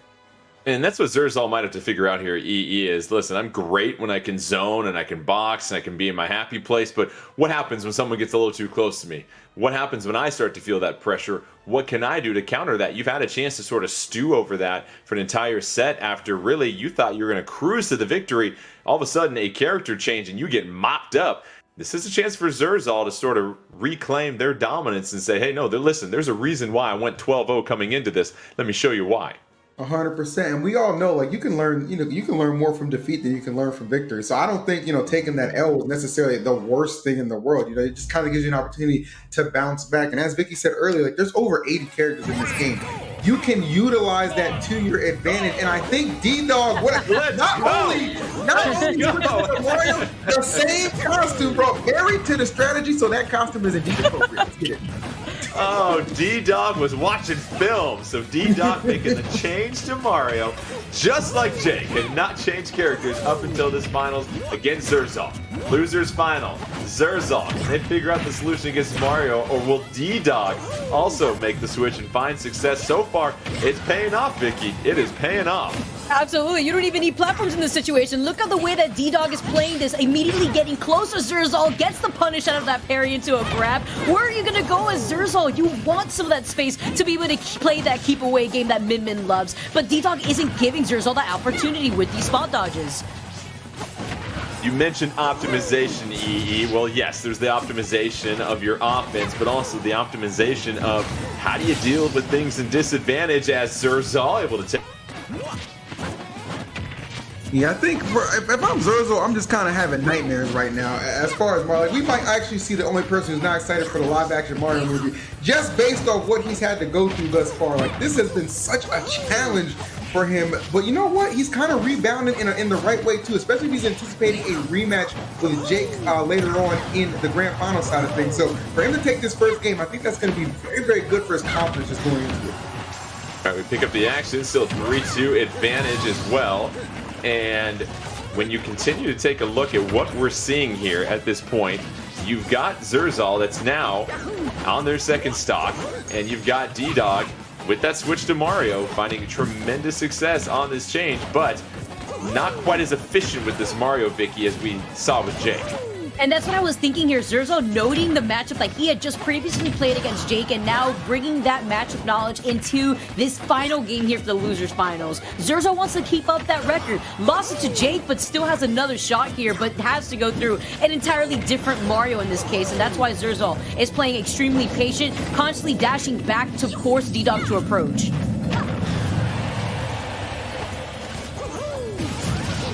Oh, good catch. All right, so we're all good here. Well, we are all good, at least us are, but I can't really say the same about my man D-Dog. The pressure right now is pretty much unrelenting. I do like the fact that Zerzal at least is like, it doesn't look like he's too deterred, right, Vicky, from the fact that he had to kind of deal with the fact of what happened with him and Jake. Like, the mindset has clearly not changed. Like, this man believes he's the best player in the bracket, still trying to prove that. And he really just has to get, through 2 of these games to do just that. But D-Dog making it so difficult, brilliantly timed on that up smash. Maybe too much confidence, EE, because Zerzal keeps landing on top of D-Dog, feeling like he could still do this. But when you have no platforms to mix up your landing, you know that D-Dog's going to go in for that punish with the up smash out of shield, catch your landing. And now D-Dog jumping a lot around Zerzal, wants to try to avoid that, try to keep the jumping to a minimum, or else you're going to have Zerzal actually contest you, get you off stage, and try to catch your jump. He almost caught a body right there with that VKO. Hold on now. Tries to run it back, but this right now, I love the back and forth that we're seeing. This is what you want out of a losers finals. Both of these guys just clawing at the opportunity to try and get to grands and not disappointing on any front. FD, the stage where it's just you, your opponent, and a whole lot of action as Zerzal able to clutch that one out and take game 1. Catch my breath, guys, from seeing all that right there. Zerzal able to figure things out against D-Dog. And going back to the optimization here, EE, you get a chance to play against different fighters, different characters, and you figure out what you need to do against specific matchups. It seems like Zerzal is a very quick study. Couldn't agree with you anymore. I mean, it really came down. I bet Zerzal too was thinking like, oh boy, here we go again. But you know what? Honestly, considering for a fact that if you do make it past here, Jake is going to go tomorrow, you should want this kind of experience, right? Like, it works out in your favor if you're able to get through, because you already have the Steve matchup down to a T, right? You know what I'm saying? You have nothing to worry about there. This is invaluable experience, but that's really good for D-Dog too, because he knows he can win. He didn't get that game there, but he's that close. He knows he can get the job done. So if Zerzal could take one more game, Zerzal will also take home our prize pack. And Zerzal learning more about this Mario matchup, and it's been D-Dog who's made the character change, trying to shake things up and and still all Zerzal at this point, because it seems like Vicky Zerzal is doing a better job of not letting D-Dog close the gap and get up close in box. And that's the issue right here, and these platforms are going to actually allow D-Dog to continue on that pressure, but like you said, Zerzal doing such a good job at adapting around this matchup, isn't even DIing out in that situation, wants to avoid the fair spike that we saw D-Dog land on Zerzal earlier before, now rolls back towards the stage and wants to maintain that center stage control, but D-Dog's not allowing Zerzal to have any of that. 3-3 still. Zerzal sitting at 121 has got some rage going here. D-Dog trying to knock off the first stock, but it's Zerzal who's got the stage control here at EE. And this is one of those moments in every single game where you feel like you're up against the wall, but you have a chance to really turn things around, and that's exactly what Zerzal's starting to do. 100%, man. Again, getting that first game, you know, having to battle out and go down to the wire, I feel like that was really good for him actually in this kind of situation, because it's kind of preparing him like, okay, this is not going to be easy. We're going to have to be ready for a lot of these times where I got to kind of clutch up as a boost himself up using these arms to the advantage. Finally, I think that megawatt clipping, and that's going to be enough to take that, especially at that percent. 144 though, so you already know it's a pretty fragile stock he's got to work with right now. Zerzal just trying to claw out some percentage on the second stock of D-Dog, able to get the down air that's connecting, and Vicky Zerzal was down 136 to 66% and has quickly turned this entire game around and is doing a better job of just being more mobile with Min, it seems like, not just being a statue throwing out arms. Yeah, more passive aggressive, and I love this playstyle from Zerzal because you can see the option coverage that Zerzal has on top of these platforms too. It's not just staying center stage, but misses the ledge. D-Dog just clipping Zerzal enough to prevent the recovery and evening things up, only taking 31%. I like it, Vicky, playing passive aggressive like that roommate that left the dishes out. All right, 58-7, advantage D-Dog, advantage Zerzal on this second stock. D-Dog trying to get back up on stage. No luck with the fireball. Oh, how about that, EE? That's what you call some edge guarding. I'm telling you, man, like, essentially right now, this is Zerzal's game to lose, right? Like, you got a full stock lead. You clearly seem a little more comfortable than we saw in that first game. Now, obviously, we understand D-Dog piloting this Mario can really get those combinations going, but he has to get in first, and he's actually being punished quite a bit. A lot more than we saw in that first game. This is really panning out nicely for Zerzal. Love the fact he's able to utilize these arms. We've seen the down arrows come out as well. Just everything to kind of keep D-Dog at bay. He might be getting a little desperate here as he has entered those triple digits. Zerzal, just a few solid connections away from taking home our second prize back. Just needs one more opportunity. D-Dog trying not to go down without a fight. D-Dog can't recover. And that'll mean Zerzal wins our losers finals. It takes care of business 2-0 and is able to exercise those Mario demons, Vicky. Yeah, Zerzal honestly adjusted so well, despite Zerzal having to face off against two Marios as the revenge of the Minecraft Steves come out in this matchup. That really highlights how important it is to know your matchups, to gather what you are taking in from the match at hand, and then apply it to your future, because you never know when you're going to play against another character that you had just played against before in bracket. Let's go ahead and check out the updated bracket here as we finally close the door on Losers Final. As we mentioned, Jake taking home all of the prizes from the Winners Final. That means Zerzal gets a chance to also win the grand prize, the gaming chair, the gaming headset, NintendoVS US Fall Open 2021 trophy, 10,000 My Nintendo Gold points, Super Smash Bros. Ultimate jacket, the backpack, the Nintendo Switch carrying case, Super Smash Bros. Ultimate pin set, the NintendoVS badge, and lanyard. So that'll do it for regions 5, 6, 7, and 8. But don't go anywhere. We'll bring you regions 1, 2, 3, and 4. And before we do that, though, we do want to let you know that this fall, Nintendo and PlayVS have partnered up to offer Super Smash Bros. Ultimate and Splatoon 2 as high school sports. So grab your friends and team up to represent your high school for the chance to bring your school a championship title.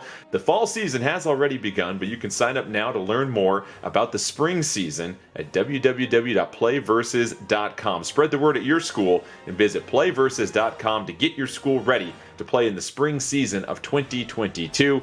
Don't go anywhere. When we come back, we'll bring you the finals for regions 1, 2, 3, and 4 as we continue along on the Super Smash Bros. Ultimate NintendoVS US Fall Open 2021.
And welcome back to the Super Smash Bros. Ultimate Nintendo vs. US Fall Open 2021. Jordan Kent here, once again, your host. And joining me, we've got EE and Vicky as we bring you the finals of Regions 1, 2, 3, and 4. And let's start with you here, Vicky. We just got done with Regions 5, 6, 7, and 8. And we saw a lot of excitement that was capitalized by a late character change in Winner's Final that proved to be successful. Yeah, that really highlights how important it is to make sure you have multiple characters under your belt that you could pull out in tournament, because you never know when you need to kind of throw in a mix-up into the fray and make sure that you have a lot of other characters that cover different matchups that are troublesome to your main. Well, we have the top 4 of hundreds of players here getting a chance to battle it out, of course, for the pride that comes with winning any type of tournament, but a tremendous set of prizes here. You've got a gaming chair, a gaming headset, a Nintendo vs. US Fall Open 2021 trophy, 10,000 My Nintendo Gold points, a Super Smash Bros. Ultimate jacket, a backpack, a Nintendo Switch carrying case, Super Smash Bros. Ultimate pin set, and a Nintendo vs. badge and lanyard. So a lot of stuff that you get a chance to take home. We're going to have 2 winners, by the way. We'll have 2 grand prize winners, one from our winners final and another from our losers final. Let's go ahead and check out this bracket as we take a look at the competitors taking place here today for regions 1, 2, 3, and 4. And you see them, and here we go. This is going to be very interesting here, EE, because we've got a whole assortment of fighters we're probably going to see. We've got Simons, we've got Byleths, we've got Robs, we've got Wii Fit trainers. It goes to show you that there really isn't this S tier of 1 or 2 playable characters. You talked about it. Now that tournaments have gone online, you're seeing more and more different characters and fighters having success. Well, this is just a complete 180 from the last bracket we got to do. A Steve Mania going on over there, and Mario, of course, as well. But hey, I tell you what, in a game this big and this deep, I love the character diversity we're going to see. You said it best. Simon, Byleth, Robs, Fitz, just going to be running around. I think that's going to make for some really good, interesting matchups. And on the other side of things, too, you're going to see people probably a little bit more comfortable if they have to do some swaps as well, because I believe they have some nice secondaries listed among a lot of these players as well. Well, the people in the suits are telling me let's cover the rules here. 4-player double elimination bracket, 2 winners, 1 for winners bracket and 1 for losers bracket. Best of 3 games wins the match. No items, smash meter, and random stage selection of 8 curated stages. 3 stocks, 7 minutes. And one name we've got to highlight, Vicky. A familiar face when it comes to these US Open and tournaments put on by Nintendo vs. Mark SD King already has a title underneath their belt and a familiar face. Yeah, not only did he go 12-0 undefeated in the latter round, but this is the same player that we've been able to witness tear through a different bracket, Jordan. He was the winner of the Super Smash Bros. Ultimate NA Online October 2020 Region 1 and 2 finals, and I believe he came in second place during the May 2020 Region Finals for that Nintendo Super Smash Bros. Ultimate NA Open. So that's experience that Mark SD King is bringing into this bracket from the very get-go. Battle tested with scars. You love to see that stepping into this tournament here. And EE, there's always this game within the game that is happening during every single set, right? It's of course this character versus this character. What are you looking for? But then the play styles adapt, and it seems like being able to read between the lines and figure out what's really going on in any particular matchup is what high-level play is like. It really. At the end of the day, you can understand, you can have a matchup down, right? That doesn't necessarily mean you have the player down. So being able to kind of pick up on a lot of those patterns and kind of use that as a resource to capitalize and take advantage of certain situations you'll find yourself in, maybe even in the latter parts of the set, is very crucial. And I tell you what, a lot of these game ones go a long way into actually determining who takes the entirety of the set. We have Casorius versus Mark SD King, 2 heavy zoners essentially, but you've got a lot of tools that can condition your opponent here, Vicky, it seems like. So what do you make of this matchup early on? I feel like when you have Simon out, you have to be wary about playing by the ledge, because the last thing you want to do is deal with the gyro, not just center stage, but off stage as well, because Simon doesn't have the best recovery here. And we've seen Rob really dominate a lot of online tournaments here, EE. And with Rob, it's just you have so many different tools at your disposal to cut off approaches. And then, of course, that gyro is just a factor that forces your opponent to think about one more thing out there. Rob is not the best character in the game, but he dang sure is one of the blueprints for it, if you ask me. I mean, you have a character right here that just has a great zoning ability. He can get up close to you and box. And how about that recovery, too? Like, I mean, I know these gas prices are OD expensive, but not for Rob. He has that in abundance the way he comes back from deep on this stage, man. And you can see what he can do on the stage as well, easily dispatching that first stock and continuing to go to work on the second.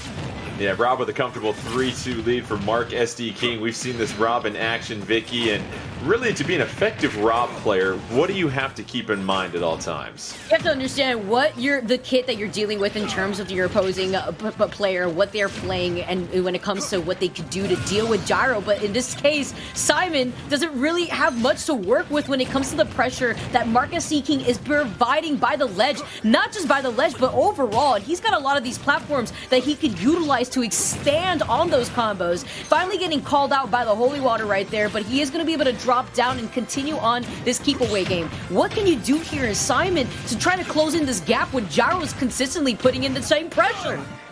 And Mark SD King just bopping Casarius off the stage, and that is a quick 3-0 mop fest EE. And that's that game within the game that we talked about, where you understand the recovery is boo-boo for Casarius and Simon. You got to make sure you're going to do everything you can to just get them off the stage, more so than you would against any other character. Mark Pressure King, because that's all I saw that whole match was just pressure, unrelenting, did not let up. And you said it best, Jordan, had him off stage and just continued to deliver. That, you know, we talked about earlier, like we're going to hopefully see like a little bit of variety. After a game number one like that, that's honestly where you start to think like, okay, maybe I got another character in the tank, in the pocket, that'll be a little, more well-equipped to handle this Rob menace. Well, Vicky, for Casarius, the other character in the bank is Bowser. And yes, Bowser is a great character. You can do a lot, but that is a huge hurt box. And if you are Rob, it is like shooting arrows at the side of a barn at that point. You won't be really missing too much. But Vicky, I know you love this. It's your girl. It's your girl, Corin. Okay, this came out of left field. You know what, Jordan? I should have expected those, though. Looking at the tournament that we had 2 weeks ago, a lot of our players had a lot of these pocket characters that they were able to take out, and I like this change from Casarius. He's going to be able to utilize the range that Corin provides as a sword character to close in the gap, but also the aerials are going to be able to allow Casarius to catch the gyro and take advantage of a lot of these landings that Marcus T. King has to be wary about when it comes to that pin on the forward smash.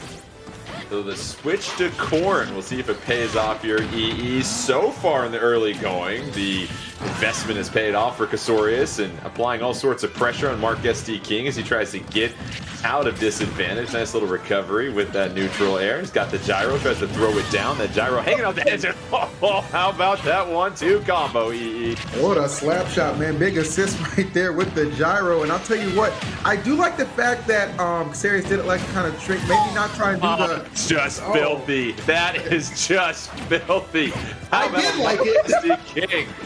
Oh my goodness. Yes, the change to Corn might have helped with a little bit of that offensive pressure, but Mark SD King just having his way right now. Up 3-1. Seems like they'll be cruising to a 2-0 here potentially. And Vicky, this is just what you see from a pro, and Mark SD King doesn't lose a single stock as he takes 2 games and breezes through to winners finals. And EE, have you recovered yet from what we just witnessed in what seemed like a minute and change right there? I feel like called me to the courthouse to testify. Like that was just brutal. And the crazy thing is, like Vicky highlighted so many positives of switching over to Corn, and it seemed like the first 30 seconds it was going his way, but then Mark just like split that switch and like he just never looked back. I mean, when you talk about domination, just the rotor arm and just everything just going your way when you're edge guarding and then controlling the stage perfectly too. I mean, that right there, just a blueprint for success. My hat's off to him. That was crazy. We are all witnesses. Let's go ahead and check out this bracket here in just a second. Mark SD King, you heard the impressive resume from Vicky. Won a North American October Open back in 2020 for Regions 1 and 2. Made it to the finals in May of 2020. This is just regular work here for Mark SD King, who is 12-0 coming in. So that'll go ahead and move us on to Flappe and Avarice. And looking at Avarice here. Avarice, very interesting, playing a Byleth and a Ridley here, Vicky. But then you have Flappe, who Wii Fit trainer, breaking a sweat. This is going to be an interesting matchup. Yeah, actually, seeing that Fallplay is stuck to the Wii Fit trainer, a character that loves to play the ledge, is really interesting because just sticking to Wii Fit, despite some different matchups that you're forced to work with, it could be tricky sometimes for Wii Fit. If you're not able to play ledge very often because you have characters who are playing more of a keep away character, like we saw previously with Min or even Minecraft Steve, that could be difficult because you don't want to give those type of matchups space. But Floppe has been able to do so, and he's a returning player who's done this before too, Jordan. Not only is Mark SD King a player that we've seen familiar in these tournaments, but so is Floppe. He's made it to the Super Smash Bros. Ultimate NA Online back in October of 2020. So earlier just this month, we saw Floppe try to make it out here. Unfortunately fell short and now has a second chance of redemption. We have Ridley versus Wii Fit Trainer, and Ridley, EE, give us a little breakdown here because, a little generous trash talk here at the beginning. And you've got Ridley, and this is, again, another large character, not necessarily the heaviest either, and you've got to be somewhat mindful of just how big of a hurt box you have. Yeah, honestly, Ridley can be pretty tricky too. Like, there's a lot of characters in this game, obviously, like they'll kind of utilize the fact that they're a big body and like a little bit more of a tank, but you can really kind of finesse people a lot with Ridley, and you're going to see a lot of that too. The offstage game very confidently displayed to kick things off. Avarice having no hesitation on that edge guarding attempt, and it pays off big time, only 27%. This is what I'm expecting out of Ridley. Yeah, Avarice out to a really fast start, and we just saw the aerial mobility, and that comes to what we've really seen develop in this meta here, Vicky, the ability to just dominate in the air, and Avarice just having no issues whatsoever, trying to take a second stock from Floppe, has no problem hanging off the ledge. Both fighters able to recover, though, Vicky. I think Avarice got the memo early that Halloween came early because Avarice is playing so scary right now, so aggressive. The side B to prevent Floppe from really being able to have the space for the Sun Salutation. Does have it activated anyways and is going to be playing the ledge. I like the way that Floppe just forced themselves back onto the stage, but the way that Avarice has this lead already, an entire stock, and with Floppe taking that first stock away from Avarice, still sitting at 107%. Floppe just trying to take a deep breath, regain composure. Still a lot of time left in class here. Floppe now starting to get into a groove here, and this is, well, as soon as I say that, it's just a quick KO from Avarice, and this is what you've seen from Ridley, just so much power if you can connect on some of those hits here, EE. 100%. And, like I said, we're really seeing a lot of the damage being done, too, from Avarice when he's able to kind of get him off stage, too. Right? Like, that's been, like, the big decider, kind of clutched it out. And, removing a lot of these stocks, and, this could very well be another one. You saw the attempt right there, but gets a little too greedy, hand in the cookie jar, and gets absolutely obliterated, courtesy of that Pele soccer ball. Yeah, whiffs on that side B and a quick punish. That now makes it 1-1. Floppe sitting at 97%. Floppe able to string together a few more hits for a combo here. Nice job out of shield. Nice parry coming out as well, too, from Avarice. And Avarice is trying to regain control. And this has been an extended neutral. And now it's Floppe that's kind of gained control here of this final stock here, Vicky. Yeah, I really like the way that Floppe was playing that, actually so safe, passive-aggressive, not trying to overextend here, but has no choice but try to play from the ledge. But now notice how Avarice is doing exactly the same thing, almost a read with the up smash attempt to capture the roll from Floppe. Both fighters down to their final stock, trying to take that ever so important game, but the back air cleans things up. And how about the turnaround by Avarice here, EE? Able to just connect and string together some of those big, powerful hits from Ridley, and that was an impressive showing down the stretch. Love the fact he elected to go high rather than try and roll through. We saw that actually like a couple interactions ago get punished, but that time decided, okay, we're kind of down to those finishing blows type area. Let me get this back here. Let me go high. He didn't expect that, and that's where he kind of caught him off guard and was able to close that one out, because definitely Floppe was starting to kind of gain on him, and you even said it, Jay, was really kind of bringing the momentum back on his side. And Vicky, don't forget, it was a very quick KO to start this game. Avarice able to get that against Floppe. Floppe getting spiked against the stage. You feel like if you're Floppe, you've got to feel somewhat encouraged. Even though you took the L, you realize, listen, I can't give any charity stocks here in the beginning. If I can stick to my game, I feel like I've got the upper hand. Yeah, the way that they played that at the very start was really impressive because you have to imagine the mental boom from the very get-go, losing your stock so early, so quickly, and maybe not having the matchup knowledge that you would expect from Ridley. He's a very uncommon character, so you could really throw off your opponents. But the way that Avarice was able to still maintain in control and then Floppe to reiterate that and kind of slow down their own gameplay, it didn't let it get to them. They still managed to stay in the game and still try to figure out as much as possible because they know that they have another game just in case to work with. In EE, it seems like whenever Floppe is in disadvantage, Avarice is just chasing them. You figure you've got to change some of your landing options, some of your recovery options if you are Floppe, because midway through that last game, it really seemed like Avarice was doing an excellent job of just reading the recovery options of Floppe. Well, I'll tell you what, the one thing I think could help too is less defensive, defensive returns to the stage and stuff like that. You be aggressive on some of your approaches, right? Because a lot of times if somebody is pressuring you and they're figuring you're in disadvantage, you're just struggling to just kind of get your footing back, they're just going to assume you're going to pick something that's like super passive. No, just throw out a hitbox and just see what's going to happen. Try and space it as well, but don't be too passive. Like, it's okay to be aggressive on some of those instances. I'm telling you, it works out more often than people think. We just saw how aggressive Avarice was, Vicky. I mean, lost to stock because they were trying to side B off stage and they were quickly punished for that. Had no problem chasing Floppe off the stage. And I figure you've got to use that knowledge if you're Floppe and try to adjust your game and have a different approach when you are knocked off stage. Yeah, understanding that they're playing extremely aggressive off stage, like what E was saying earlier. You want to make sure you can mix it up. You don't want to just defensively go back towards the ledge, understanding that you're playing very passive, that you're not returning fire in that situation. So noting that and noting how aggressive Avarice was, you want to use that to his disadvantage. You want to make sure that he's giving up stage control. So in that turn, make sure you manage to get back to the stage and you can punish Avarice for being able to get aggressive off the stage.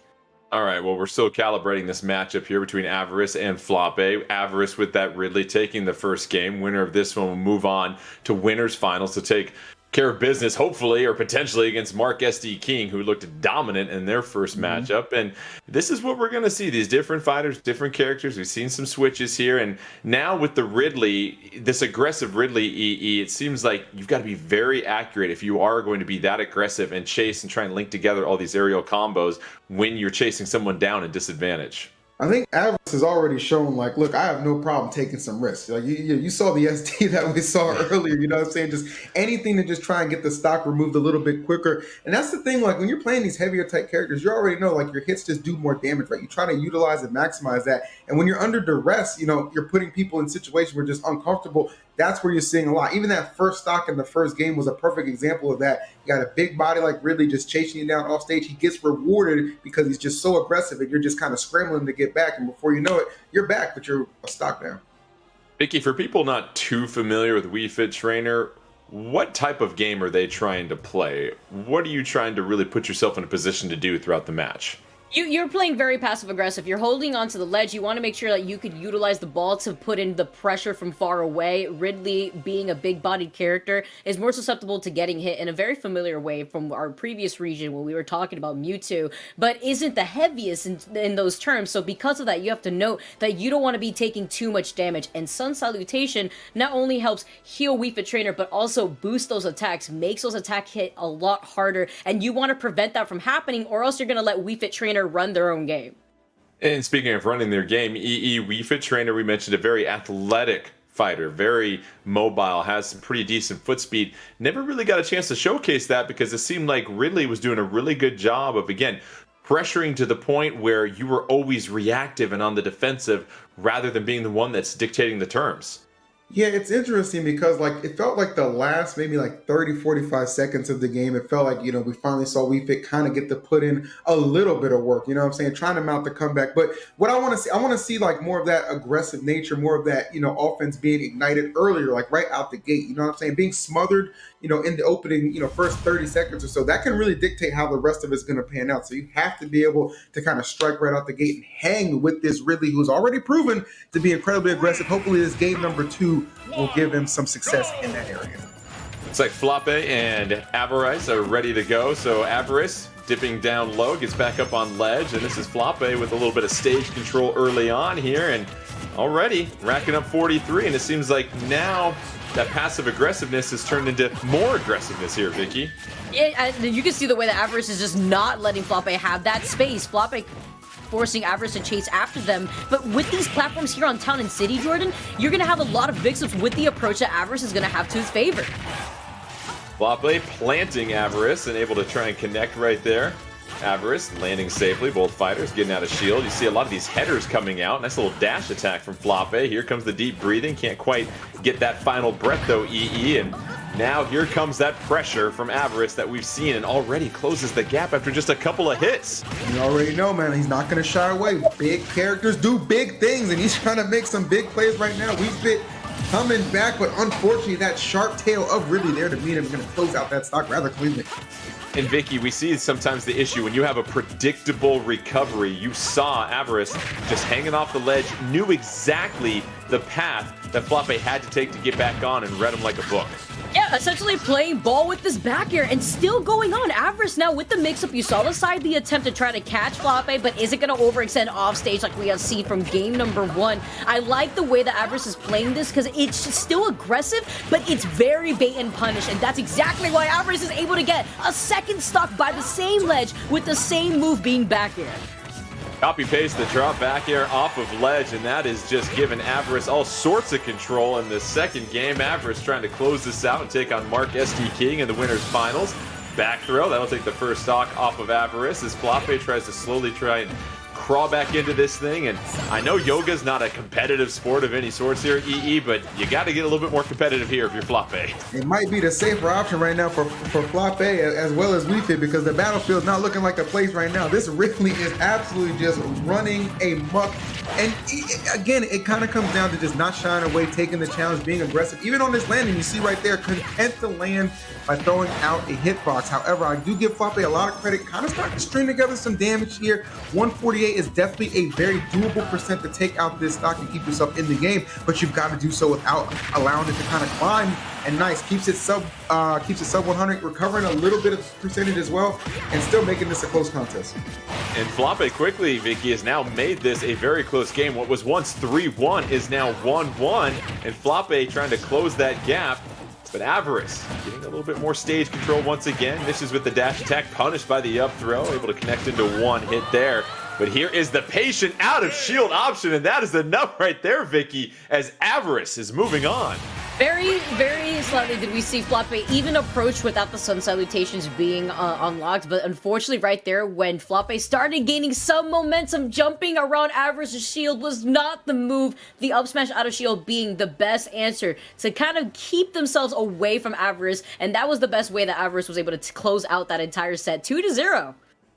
So Avarice, as you mentioned, closing things out 2-0, will get a chance to take on the battle-tested Mark SD King as we take a look at the updated bracket winners finals. This will be quite the matchup. You've got Mark SD King with that Rob that just completely wiped the floor with Caesarius, and now Avarice will get a chance to take on Mark SD King, and that'll send Flappe down to loser semifinals against Caesarius here in just a moment. So here it is, Rob versus Ridley, you figure. This is fascinating here to me because, yes, Rob has got all these options here, EE, but we've seen Ridley, as soon as you can get a couple of hits, you rack up the damage, and Rob is not the smallest target. No, not by any means. I think the big thing for Avarice here is going to be like, what do you do when you're off stage? You know, obviously, Ridley, nothing too special with that recovery, right? Like, it's efficient, but it's nothing too special. You're going to see a lot of times that Mark is going to elect to just try and interrupt with that gyro and then go for some spikes to follow up some of those dares, which can be very deadly and make it that much more difficult to come back from. And not to mention just being able to control the stage so well, again, with the gyro, with the projectiles, the laser beam, like so many things kind of work in the favor of Rob. It's really going to take a more of an effort here for Avarice to get the job done. Not impossible, but you can clearly see a little bit of a disparity just in how the matchup itself is going to pan out. And Vicky, we saw Avarice use that hang on the ledge, drop off, back air to get 2 KOs in that last game here. That's because Wii Fit Trainer, somewhat predictable recovery. You're going essentially vertical for the most part. Is there enough of deception that Rob has with his recovery to avoid a similar situation? Because we know Rob burns a lot of fuel, as EE said, but can Rob do enough on some of those deep recoveries to stay away from that back air? Absolutely. I want to highlight what EE was saying about this matchup. I think Rob definitely excels. It's not impossible, but definitely excels in terms of the tools that Rob has in comparison to Ridley, because you could mix up your recovery. Rather, Ridley also has a very linear recovery, similar to Wii Fit, where you're going to be more vulnerable and susceptible to getting spiked by Rob's down air. Then you also have a rather large hurt box because you're a big boy, so you have to watch out for the Rob side Bs that we had seen Mark SD King utilize in just the first set. Ridley versus Rob. Avarice versus Mark SD King. Mark SD King, as he said before, has been a champion before. We're going to pause real quickly, though. Just give you a little teaser right there as they go ahead and reset things in just a moment. And that's the thing we see from this Rob EE is this isn't a I'm going to be patient and keep my distance and throw out some gyros and maybe some, neutral Bs to keep you at bay. This is a very aggressive Rob that Mark SD King has out there that really doesn't have a lot of weaknesses, to be honest. No, and the crazy thing about Mark is too, like, you keep highlighting, battle tested. That's a big thing here. Like, he's been in this situation plenty of times, whether it's resulted in a second place or first place finish. Like, he knows kind of what it takes to get the job done in this atmosphere. And, you kind of give him a target like Ridley, who, again, yes, really, pretty solid character, but just doesn't have the tools to really, you make a tier list. They're not in the same stratosphere. It's just what it is, you know what I'm saying? But that far from always determines how the match pans out. Obviously, a lot of skill, strategy, and just patience, along with some innovation is kind of how a lot of these sets can be determined. But it's going to take a lot for really to get this one done, because Mark he's a different beast, and we've seen him just have so much success here. It's hard to bet against him.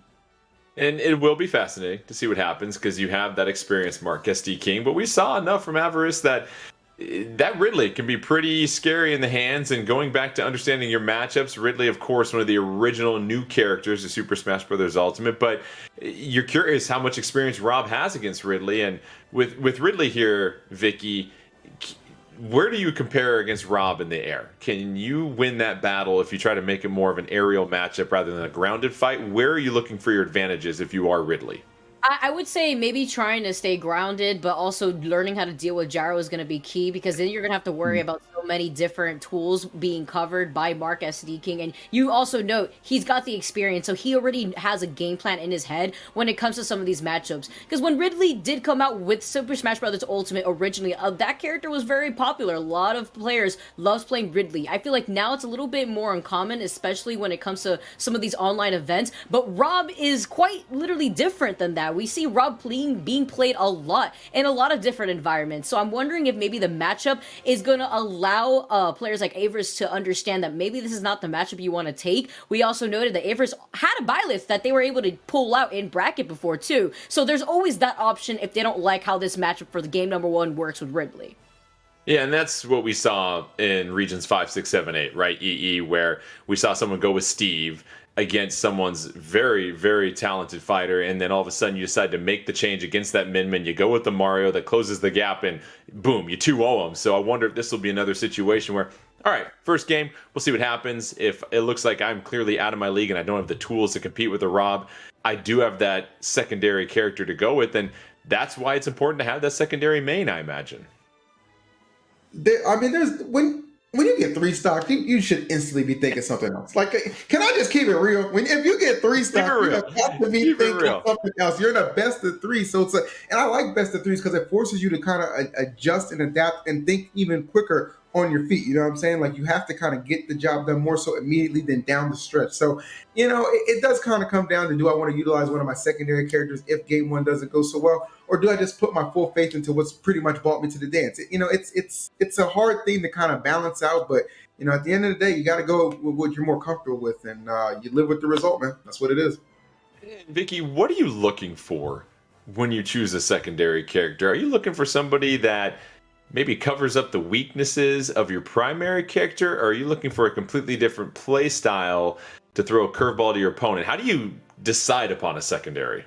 Competitive wise, on paper, that is the best option you want to do. You want to make sure you play a secondary that covers the bad matchups that you feel like you struggle with your main. But from my advice here, because I also play multiple characters in Super Smash Bros. Ultimate, play who you love having fun with while also understanding the weaknesses of that character. And who knows, you don't just need a secondary character in general. You could also have a third character that you feel comfortable with. You could play over 80 fighters here in Smash Bros. Ultimate. So that's the beauty of having a plethora of so many characters to choose from.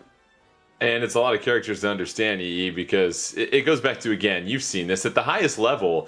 It seems like the best players, as well as they understand their main, they understand their opponent's matchup, their opponent's tendencies just as well as their very own. Yeah, I look, again, I said this at the beginning of this, broadcast. Like, it's one thing to know a matchup; it's a different thing to know a player. So, really, it just every single stock is just so crucial because you can pick up on something. And there's a lot of situations too where you can kind of condition somebody to maybe like expect, oh, he always rolls off the ledge, always rolls off the ledge. That one time you don't, that's when you hop up and you just get like a free punish in a situation like that, or you keep a stock alive in a situation where they're really determined to get that KO. Like, there's definitely layers to it, and kind of being able to understand and kind of weave your gameplay to kind of accommodate that, just such a big part, and why you see a lot of these competitors are just so good at just switching it up and adapting on the fly. And Vicky, we've been singing the praises of Rob, but what are you looking to try and do if you are Rob? How are you trying to play and condition your opponent? I mean, are you zoning? Are you boxing? Are you dashing in and out? What are you trying to achieve as a Rob? The beauty about Rob is that you could do both. So in that situation, one thing that you want to avoid is something that we had seen from Averis, who he had those back airs, especially dropping down from the ledge. Putting out a barrage of those back airs was a lot of pressure, especially if you're recovering low and you don't have the best recovery. But in this situation, Rob has a lot of gas in the tank to mix up that recovery, so he doesn't really struggle in that way. And you also have to respect that gyro coming out if the gyro isn't already on the stage. You have the side B mix up too if you put yourself off stage, especially as a big body character. The side B connecting is going to have a much more probable chance whether you jump or you don't, and that's going to be up to Mark to get that read. So as Rob, you want to make sure you can maintain that pressure in the air, you can maintain your game plan with gyro, kind of baiting out these options that you're going to be covering, like we had seen from Mark in the first set where he had the gyro by the ledge. You don't want to get neutral get up because you're going to get hit with the gyro, and then Mark SD King is going to go for that bread and butter follow-up, or you're going to get put off stage, which is still a bad situation for you if you're playing Ridley against a character like Rob who has that down air spike. Going back to what you've experienced over the past year and a half, where both of you, Vicky and EE, have called so many of these live major tournaments, and now so much of the game has transitioned to online because of the environment that we've all been in over the past year and a half. Reiterate again what you're seeing in this mass transition to online play and how it's really opened up the eyes of so many different players and competitors and viewers. Well, I mean, again, I'll continue to say this. I think people, if anything, it made people more motivated. Like, I swear, like, some of the people I know and some of my friends, they're just stubborn with their mains, bro. They're just like, no, I'm going to make this work. Like, I know we have, like, a bunch of different options, and everybody likes to get the DLC and play around with it, too. And, of course, like, that's what makes the game so fun. That's why it's one of the best games ever created. But it's the fact, too, that you're able to just understand, like, okay, I have access to play so many different people, get experience with so many different playstyles, so many different characters. Why not utilize that? So even when I do get an opportunity where I could come back, even like in an offline fashion too, I'll be so readily prepared and equipped. And that's one of the things I've loved about what came out of kind of like this Wi-Fi era, is the fact that people, they didn't just get stagnant or get worse, they got better.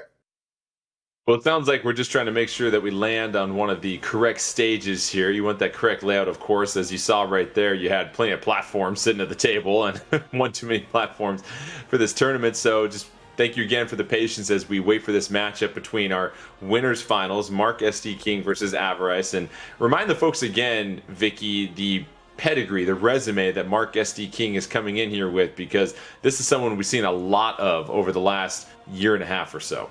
Yeah, not only was he the winner from the October NA 2020 regionals finals for the first region and the second region, but he was also a runner-up, getting second place in the May Online Open in the 2020 year for the same region, Region 1 and 2. So Mark SD King has had all the experience within these events, and that's why he's consistently still trying out to get those prizes, because he sees it. He sees the end in sight, and he knows that he's able to obtain that status as a competitor.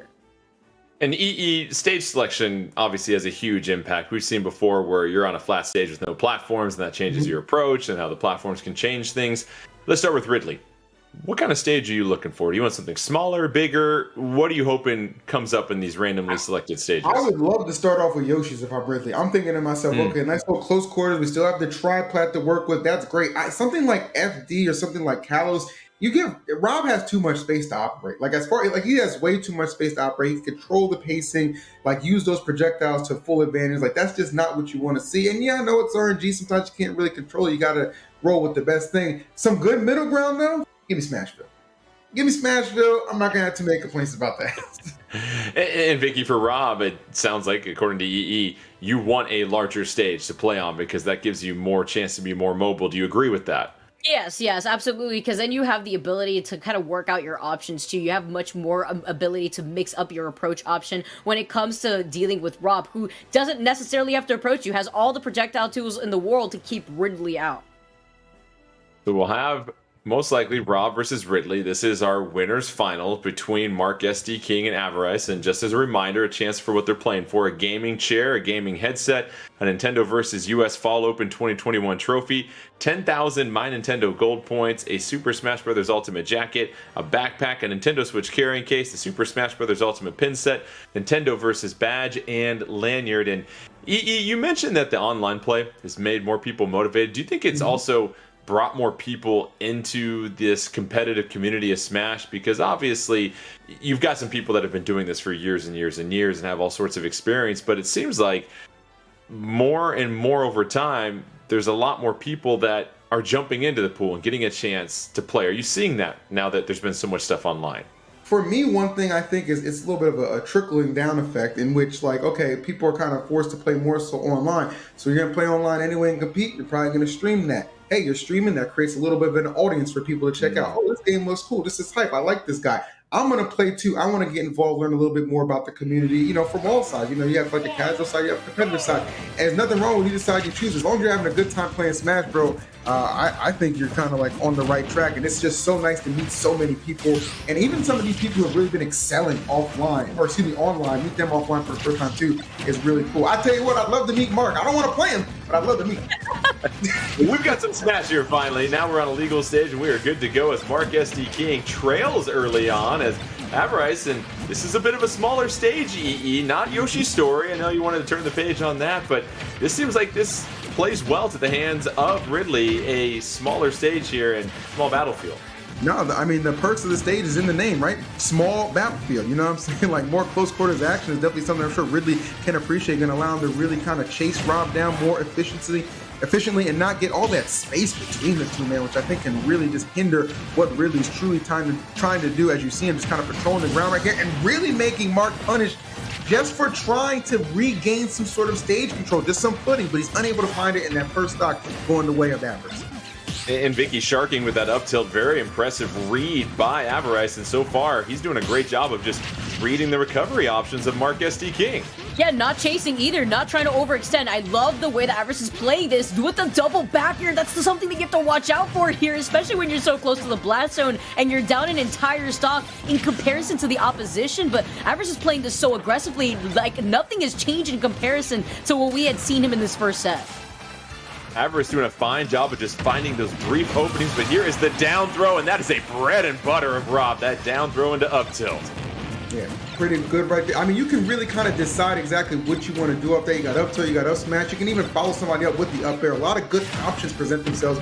Be able to kind of bury somebody down off of that. And you can see just why that was so effective. He gets the stock off and then just continues to go to work, just kind of mounting this comeback, and it is really starting to string up. He's actually taking the lead. The gyro lending some assistance in that. Oh my goodness, but just keeping pace with him. Avarice striking back to maintain the lead. My goodness. So much aggression here, Vicky, from Avarice. Just does not let off the pedal, and this is what you kind of have to do when you're playing against one of the big boys and Mark SD King. Take it to them. Who cares about the resume? Know that you can be aggressive and set the tone. And how about the flying up air? And how about Avarice taking the very first game off of Mark SD King since Mark SD King has been and the ladder in the round at 32. That is one of the more impressive victories we've seen today, Vicky. The scoop up with the double up air was my favorite right there. The way that Avarice also played that matchup was beautiful. Just like EE said, not having a lot of space given to Rob doesn't allow him to keep up that pressure as much as he would want with the gyro there. So the way that Avarice also played around gyro with the dash attacks to catch the gyro put a dent to Marcus D. King's plans there, because he wasn't really able to utilize the gyro in a way where he was able to combo off of it previously in his other sets. Mark SD King, who had been 12-0 coming into these finals, quick 2-0 in winter semifinals, loses his first game, and it is small battle. Well, it's Battlefield this time here. He almost thought it was small Battlefield once again. You have that triplat. Does that really change much here in this matchup between Mark SD King and Avarice? 100%. It opens the stage more. Like, you have more room to kind of work with, more opportunities to kind of escape as well. I think that's something that Mark is really going to appreciate in this as well. Like, you're going to see, again, that zoning game be so powerful. And just the fact that, again, you get to a stage to work with. This is what Rob, I'm sure, can appreciate. See him already going to work. Got that man into the triple digits already. And showing no signs of slowing down. That's what really stands out here, Vicky. You've got much more stage control for Mark SD King and Rob, but now here comes Avarice trying to shark underneath. Oh, nice falling fair. Followed up by that gyro that's going to set things up and just limit that stage a little bit more. And now this is the Mark SD King we're used to seeing here, Vicky, the one that's sort of dictating the pace.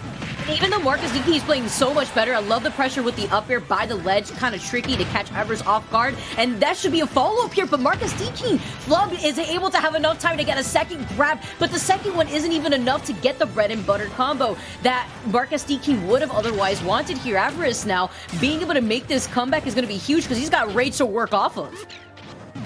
Both fighters still in their first stock here. Mark SD King trying to throw that gyro. Oh, follows up right there. Still not enough here. So Ridley with enough heft in those wings to stay on stage. Ridley trying to recover. Avarice one game away from taking home one of our grand prize packages. And that'll be the first stock that Mark SD King knocks off of Avarice. And now Avarice with a quick response. EE, that was clutch. Love to see the immediate retaliation. Such a close game between these two, man. Nobody really getting too much of an advantage, just keeping it about as close as you would expect. Again, you get these kind of winner smiles. You expect an evenly matched type of field, and that's what we're seeing thus far. Stage really has not played as much of a factor in really hindering Avarice, I want to say, more so aiding Mark and at least being able to get his offense more consistently. But still, you're just seeing this Ridley having no problems getting in there when he so chooses to. Mark SD King trying to close off all escape options with that gyro. That's quickly gobbled up by Avarice. Avarice just trying to get back to center stage. Here comes the down throw, followed up by a quick little up air that misses. Another down throw. Here's the opportunity, and how about that, Vicky? Yeah, the follow-up. He's not going to go for the upper this time around. He wants to make sure he could go for the confirm, go with the up smash instead to nail the coffin for the stock here. And the pressure still coming in from Avarice. The parry, knowing that you could just pop out of shield right there out of the jab, kind of giving you enough space to get the parry in the first place. I love what I'm seeing right here from Mark. And the way that he's kind of brought this back, he's changed up his gameplay a lot, despite Avarice still playing aggressively. Avarice trying to hang on and get one quick KO to essentially reset this game. And yes, he does. So EE for the second time in this game, a quick KO to make it even stocks. But now Mark SD King quickly establishing control on this final stock. Yeah, Mark hasn't really had an opportunity to maybe utilize Rob as well as he would like to when he's got Ridley off stage, and that's credits to Avarice being pretty evasive and at the same time really keeping some good positioning on the stage as well. You see him just kind of tearing through, trying to get Mark off the stage. Would love to be able to make a play off of that. Needs to be careful though, being maybe a little too aggressive in some spots here when that percentage is at 119. You don't want to make it too easy for Mark. You see him trying to line up a nice back air just for positioning. Probably won't close out the stock, but we're getting to that point where it could end, and that'll do it off the up smash. So Mark SD King evening things up at one game apiece. Looked much more comfortable there, Vicky, as far as the stage selection. Had some breathing room to really set up some of these gyros to really condition Avarice. And now it gets to a crucial game 3, and it seems like the stage is going to play a huge role in determining who has the advantage between these two. You saw how much a little extra room goes a long way for Mark in that set, and I like the way that he made some of those adjustments. Even though he was missing some of those conversions, he still was able to keep up with the pressure that Avarice was putting on him originally after the first game. And of course, since it is first to three here, or rather best of three here, Jordan, you don't really have a lot of time to work with in this set in adjusting, so props to Mark for making that adjustment already after the first game. Pokemon Stadium 2, still plenty of room for Rob here. So now the adjustment for Avarice is, how do I continue to be aggressive even though Rob's got a lot more room to work with here, EE? And there's the changeup on the recovery option. Mark SD King not going to fall victim to that falling back air, EE. No, Mark is, obviously, Vicky and you ran down the resume. Like, this man is very polished, very studied, and he's been in this situation plenty of times. Expect a lot of adaptation. I say that for both of these guys, too, right? Because it's clear that Avarice is not just trying to be all willy-nilly and force the same old options himself. He's definitely done a lot of good mix-up, especially with dealing with the fact that gyro can be such a problem on the stage as well. Oh my goodness, that get-up attack actually maybe keeping that stock intact. That could have been an early one right there, but a good, strong showing from both right out the gate. Down throw into the back here sends Mark SD King off stage, and how about the connection there while hanging on the ledge? The dash attack was effective for Avarice. Avarice is trying to read this recovery option. Mark SD King gets back on stage, charged up laser.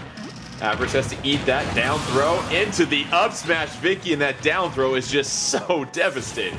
It is, and the perfect tool that sets up for it is the gyro that puts in the pressure, forces you in shield, and look how Mark is just continuing on with this lead, this aggression, basically changing the tides here when it comes to pacing, and that's what happens when you have some extra space to work with too with this different stage. Mark SD King, one stock advantage over Avarice, racking up the percentage also. This will be some terrific extra credit once the stocks become even, and there's that side B that connects for Avarice, so now it's 2-2.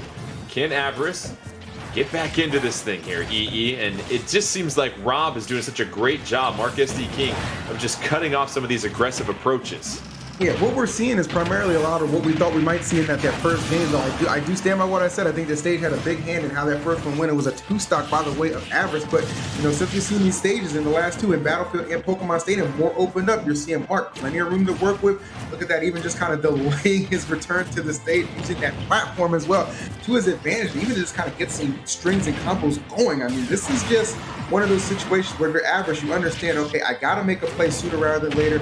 Might have to cause me to get a little aggressive. Thought that might have been the stock right there, but he's working on it. That would have been huge because now you're essentially notched up on the third and final stock, but Mark SD King still with a one stock advantage and a chance to add more percentage, and you don't want to give Mark SD King any extra time at this point. You've got to get this KO so quickly if you are Avarice, but Mark SD King changing the playstyle here, Vicky playing a little bit more passive just to cause some chip damage. Knowing right here that Avarice is on their last stock, that Mark SD King doesn't have to play too overly aggressive, but doesn't want to play super defensively either here, where your ledge invincibility runs out and gives you a free stock over to Avarice as he is down in the disadvantage. Mark SD King still doing a really good job at not only maintaining a lot of the stage control with the gyro out in the middle playfield, but does get called out with his landing on the platform. That up smash covering so much space from Ridley. Here we are, third game. Avarice at over 100% now. Can Mark SD King close things out and add another page to the impressive online resume? Now trying to be a little bit more aggressive. Both fighters colliding mid-air. The damage starting to rack up for Mark SD King. You know that Rob can try and get his claws on Avarice for that down throw. That's what you've got to avoid here. 138. Avarice trying to be patient. Another back air coming out, and EE, Avarice getting closer here, staying alive. That rage is now building up. That rage is pretty high, man. 158. I would be absolutely terrified right now. Oh, maybe anticipating a panic roll. Smart of Avarice not to give that one up. If you're Mark, you understand the situation is in my favor, but only for so long. 95%. This is very scary territory to be. It could be the closer, and it is the up smash out of down throw to close it out. Mark by the skin of his teeth, taking winners final. Vicky, it is so reliable. The down throw into up smash confirmed. We saw it numerous times. Mark SD King now taking home that grand prize, adding another impressive bullet point to everything he's done here. And that's just what makes Rob so dangerous. You get into that KO range, you know that you've got a surefire way to close things out. Yeah, you got the checkmate right there. That works out really. And what better way to utilize that confirmed than with the game-winning grab from Mark SD King, winning from winners finals too. Everest really put a good fight though, and I like the way that that was still down to the wire, even to the last stock. Let's go ahead and take a look at the bracket as Mark SD King claims our first grand prize by taking winner's final. And, you know, credit Avarice for making that a very close third and final game. Was down over 100% going into a 2-1 stock disadvantage, but was almost just a few hits away. So that means Mark SD King will win our gaming chair, our gaming headset, our NintendoVS US Fall Open 2021 trophy, 10,000 My Nintendo Gold points, the Super Smash Bros. Ultimate Jacket, the backpack, the Nintendo Switch carrying case, Super Smash Bros. Ultimate pin set, and the NintendoVS badge and lanyard. And now that sets up losers semifinals. Casorius versus Flappe, and we have a Wii Fit trainer going on against a Simon and Belmont and Casarius. Remember, EE, that was a quick trip down to loser semifinal. Mark SD King made very quick work of them. So now here's a chance to maybe rethink things, cool off. You've had some downtime, you've had a chance to watch some more matches. What's the mindset here as you're entering loser semifinals and you really didn't put up much of a fight in your opening round? Yeah, serious. I'm kind of excited because, you know, yeah, you kind of got whooped in the opening round. It happens, you know, to the best of it. It doesn't take away from anything you as a player. It just didn't go your way. So now you get another chance on stream to maybe even advance a little further in this bracket and understand you still have a shot at getting one of the grand prizes. Like there's no shame in claiming it through the loser side of things. Somebody has to, you know what I'm saying? So at the end of the day, I just keep a positive mindset. I stay encouraged. I saw Flappe play, so I know what to kind of expect out of Wii Fit. I just got to play my game at the end of the day and understand, hey, at least it's not Rob. I have a chance to recover. Casarius will go as Simon, who they played as for the majority of the ladder in round of 32. And Flappe sticking with that Wii Fit trainer, and obviously a difference in speed and athleticism here, Vicky. And you figure Simon and Casarius want to play a little bit more of a zoning game. It may not be the gyro, Jordan, but it is the ball that kind of does the same thing here in the matchup. When you want to recover as Simon, that's going to be your biggest weakness. So you want to maintain this center stage control that Casarius has been able to do so far. But now the deep breathing has already been activated here by Flappe, and he is going to be able to try to find a way to rack up more of this damage with Casarius standing at 92%.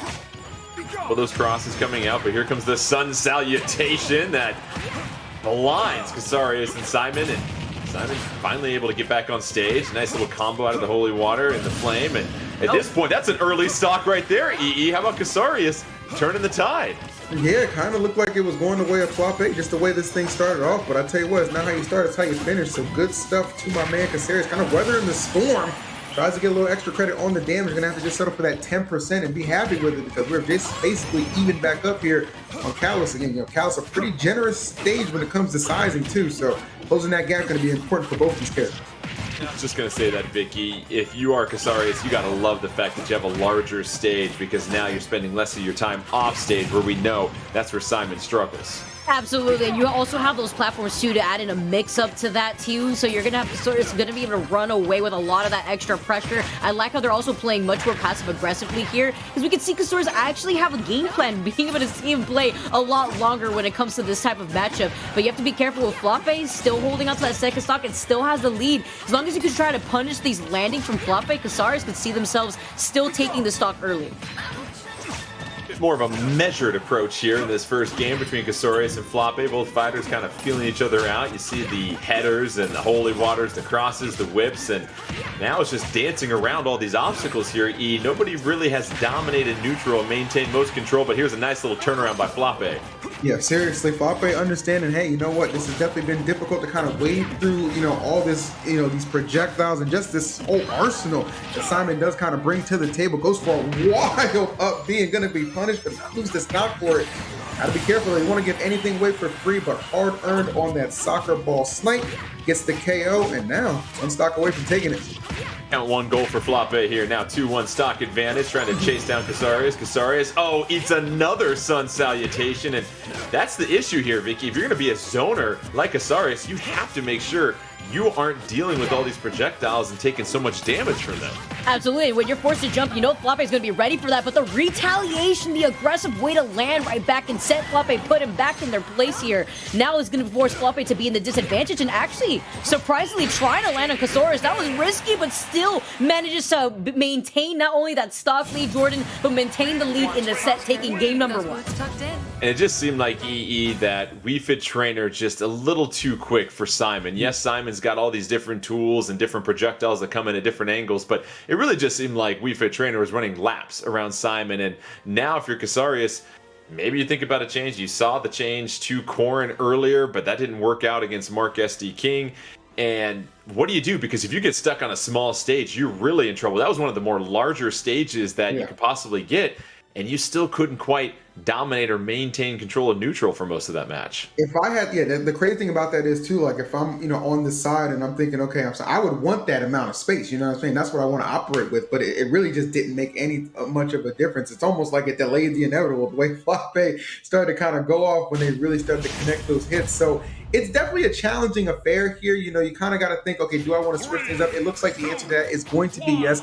Getting a smaller stage as well with Corrin, not a bad thing by any means. I definitely didn't have the best showing, and I think Mark did deliver a 3-stock. But, this is a different opponent, it's a different kind of mindset you have, and you're a different place in the bracket, too. Like, just play your best, and, some good things could happen, but Floppe has definitely looked impressive. So far, it's a quick KO. The short ceiling here, Vicky, and how about Floppe, the combo that led to that? Why is it every single time we see the cord come out, this is the result from the very beginning? This is the commentator's curse. Is this what I'm witnessing right now? And even the side B attempt to try to get back to the stage aggressively. I like the high recovery, but at this point, you know that Floppe is going to have not only the stock lead, but have the ability to force Kasaurus to approach them in this situation because they're down to stock. And the one thing that cord really does have to work with is that range on the pin, but it's very laggy if you want to do it. If you want to try to rise with it, you're just susceptible to getting hit even more. Now Floppe's up by 2 stocks. And unfortunately, this is not teaching tape if you're thinking of Corrin as a main. Unfortunately, Floppe and Wii Fit Trainer have just been bopping Kasaurus all over the place, and Wii Fit Trainer just so athletic, so many different options that they can throw out here. And I know that hurts your heart, Vicky, as president of the Corrin fan club here, but you got to give credit to Floppe. It's just the way that they were able to play with this aggressive playstyle has only taken 45% here, EE, and still on their first stock. Just absolute dominance. Yeah, I mean, this is a dominant display. Like, there's really just no other way to really describe it. And, you're going to see a lot of times, too, now, Floppe, he's going to try and get a little cheeky with these kills. These stocks taken. You know what I'm saying? He's going to go off stage. There's no reason not to. Like, you have so much wiggle room. Even if you do happen to drop this stock first, you still have a whole 2 more to work with. Like, there's literally nothing that right now Floppe has to worry about. It's just kind of like, we're just laying the inevitable at this point. Floppe trying to set up a rematch against Avarice, and namaste in the bracket here. Floppe, a 3-0 against Kasaurus. Kasaurus, thank you for joining us, but you see how difficult it gets, how competitive it gets when you get to the final 4 out of hundreds, and just like that, that is Floppe moving on to losers finals, which will set up a rematch between Ridley and Wii Fit Trainer as they take against Avarice. And here we go. You get a chance now to learn something. That was very interesting what happened in winter semifinals, Vicky. Now, how do you adjust things as we take a look at this bracket? What's your mindset when you get a chance to have a rematch against somebody? Do you change your playstyle up too much, or you try to stick with what's been working? I feel like right now, if it works, if it's not broken, don't fix it, in this situation. And that's exactly what I'm expecting from Avarice. I expect Avarice to play as aggressively as we saw Avarice play against Floppe earlier, and against a player like Mark SD King, the player who has consistently made it out to the ends of the bracket. And I think that's also some intimidation that you have to consider with Floppe having to play from that lower bracket and now having to face off against the same player who put them there in the first place. Floppe versus Avarice, our final set of the day. We're going to figure out who's going to win the second grand prize package that we've mentioned, all sorts of goodies in that one. The Ridley, very aggressive, and we saw EE have a lot of success against Wii Fit Trainer by hanging on the ledge, dropping off with that back air. And here's a small stage, and this is something that I feel like, again, with Yoshi's story, really favors Ridley in this situation, EE. Yeah, 100%. This is a bit of a rematch from what we saw earlier. Obviously, these two duking it out, and Avarice able to go over just barely, man. Definitely, you already know, Flappe doesn't make it easy for any opponents that we've seen him up against up until this point. So, would be kind of sweet on his end to get a level of retribution as well as claiming that prize pack. But you gotta imagine that Avarice, understanding he was just so close to winners finals, eager to just kind of finish the job, win this best of 3. Ooh, but you can't give up air dodges like that, my man. That can get you punished. Yeah, the juggle into the punish, beautifully done. Really the first highlight of this matchup so far. The first minute or so of play was pretty stagnant for the most part. But now as Flappe trying to get back on stage, here comes the grab, the down throw. No follow-up though here, Vicky, and seems like it's Avarice with the stage control at the moment. Yeah, it ran like a book there too. I love the patient play, but forcing Avarice to having to play patient is something that we weren't used to until right now. Flappe, seeing the situation has been reversed. I love that backer, that rising backer, kind of telling Avarice to sit down. You can't try to approach me the same way you wanted to approach before. And you can see that Flappe is running around forcing Avarice to approach because not only do they have the lead, but they've only taken 86%. Yeah, Flappe trying to add some tip to the bill here with that one stock advantage and set themselves up nicely. Gets the recovery and the sun salutation. So there's the deep breathing, ready to go with that. But how about the first KO finally coming from Avarice, and 26%, not too bad. You didn't put yourself too far behind here, EE. No, not at all. You know, every time you get to those kind of percentage, like you're just always trying to keep it like sub something, right? Sub 50, sub 60, and that is a very healthy percent that he can easily work with. Again, Ridley being such a big body, hard-hitting character, that's what you want to exploit. And again, you know, he finds himself a bit of luck here, queuing up to a stage, which I think does benefit a character like Ridley in just the space and you know, the blast zones here. So gonna take a little bit more effort here, obviously, to kind of even up that stock, even up that percentage, because Flappe has realized, hey, I can just still kind of run circles around even with a smaller track. I was going to point out as the up smash connects here, Vicky, and that was critical. Flappe just really running around and waiting for those opportunities from a safe distance to approach with the header and the sun salutation. That was a beautiful follow too. Flappe understanding the conversion that was necessary right there and even setting themselves up, and now the follow from the soccer ball too, but Avarice immediately retaliating with an aggressive option as they land. They have to keep note of that in case Flappe managed to get some punishes later down the line in the set, but Avarice switching up the situation with an aggressive attempt on trying to go for a ledge guard here onto Flappe, and successfully doing so. Look at this patience that we're seeing from Avarice. So Avarice down 2-1. Trying to get back into this is Ridley. You've got Flappe sitting at 127 and some rage, building up a nice little advantage with that one stock lead. And this is what's been successful for them, EE. The fact that you can run around Avarice and set up a little bit of a wall with those sun salutations and headers. And now here it is. Here's a chance for the game. You've got an 80% advantage. You can't stop being aggressive if you're Flappe. You've got to find those gaps to approach with those headers. This is kind of where you got to put this stock away, and I think that's going to do it. Yes, sir. I will say, though, I did notice a couple of panic options. It seemed like they're trying to just kind of force the advantage with some side Bs and some whiff smash attacks that Avarice was throwing out there. So fortunate to get to that last stock, but unfortunately the percentage a little too much to overcome when Flappe was playing that solid.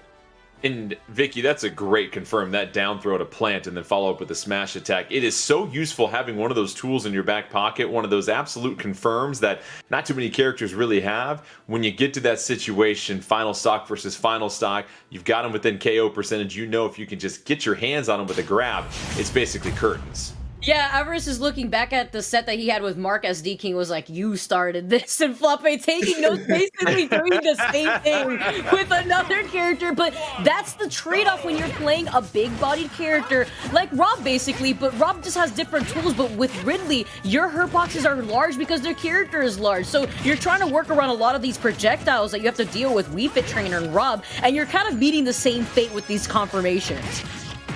The Flappe with a little bit more real estate to run around with here, EE, so I'm curious as to see how that'll change as the up throw leads into another connection on the juggle here, but it is Avarice who's finally getting into some momentum, and if you're Avarice, you just have to not let Flappe get away, as you see it right there. How about the chase and the pursuit by Avarice, EE?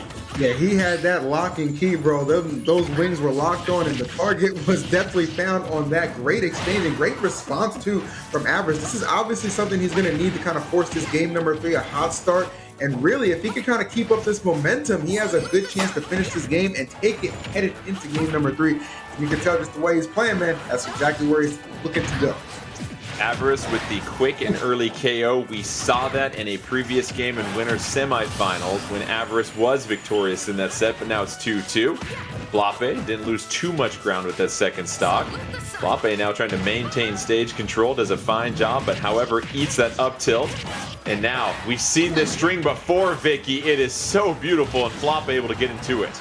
Flappe heard us talk about Everest so much about that aggression that Flappe wanted to replicate that right now, and he's able to do so despite being down that stock at first. You can see the way that he's not only evened this out, but put himself in the advantage. Now Everest is going to be answering back. You see Flappe having those platforms right there to try to utilize it, but won't even have the opportunity to do so. Now Everest is up in the lead again.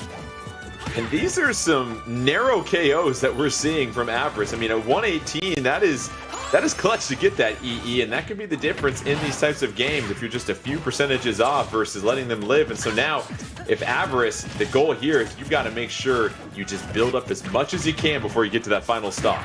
Pretty much. Actually, funny you mentioned the percentage, like, just how crucial it can be to be at that right percent just to survive. And that's kind of what ended up, giving Avarice the victory narrowly in that first exchange that we saw early on the winner side of things. But now a reversal of fortunes as opposed to how this thing started right now. My man Avarice definitely trying to get on the board. 142 is the percentage. Tried to keep some space. A little ill-advised though throwing out those fireballs on the platform because Flappe had a clear beeline just to take that stock and did not let it go to waste. Yeah, Flappe chasing down with that up air underneath the platform, and now we're on the final stock. Flappe, if they can come back and take this game, they will take our second grand prize pack. Avarice trying to force a game 3, and Flappe having to eat all sorts of fireballs. It's getting a little hot yoga. Not a fan of that, as Avarice will tie things up at 1 apiece. And there we go, Avarice not willing to give up here, Vicky, and you love the adjustment of just being a little bit more aggressive with different options once they got Flappe off the stage. I also love the patience that we saw from Avarice by the ledge there, perfectly timing those down tilts, making it so difficult for Flappe to recover. We highlighted how linear Wii Fit's recovery could seem like the up B, kind of leaving you open, and Avarice highlighted exactly how that could leave you open, including those fireballs, making it a little too spicy for Flappe to make that recovery.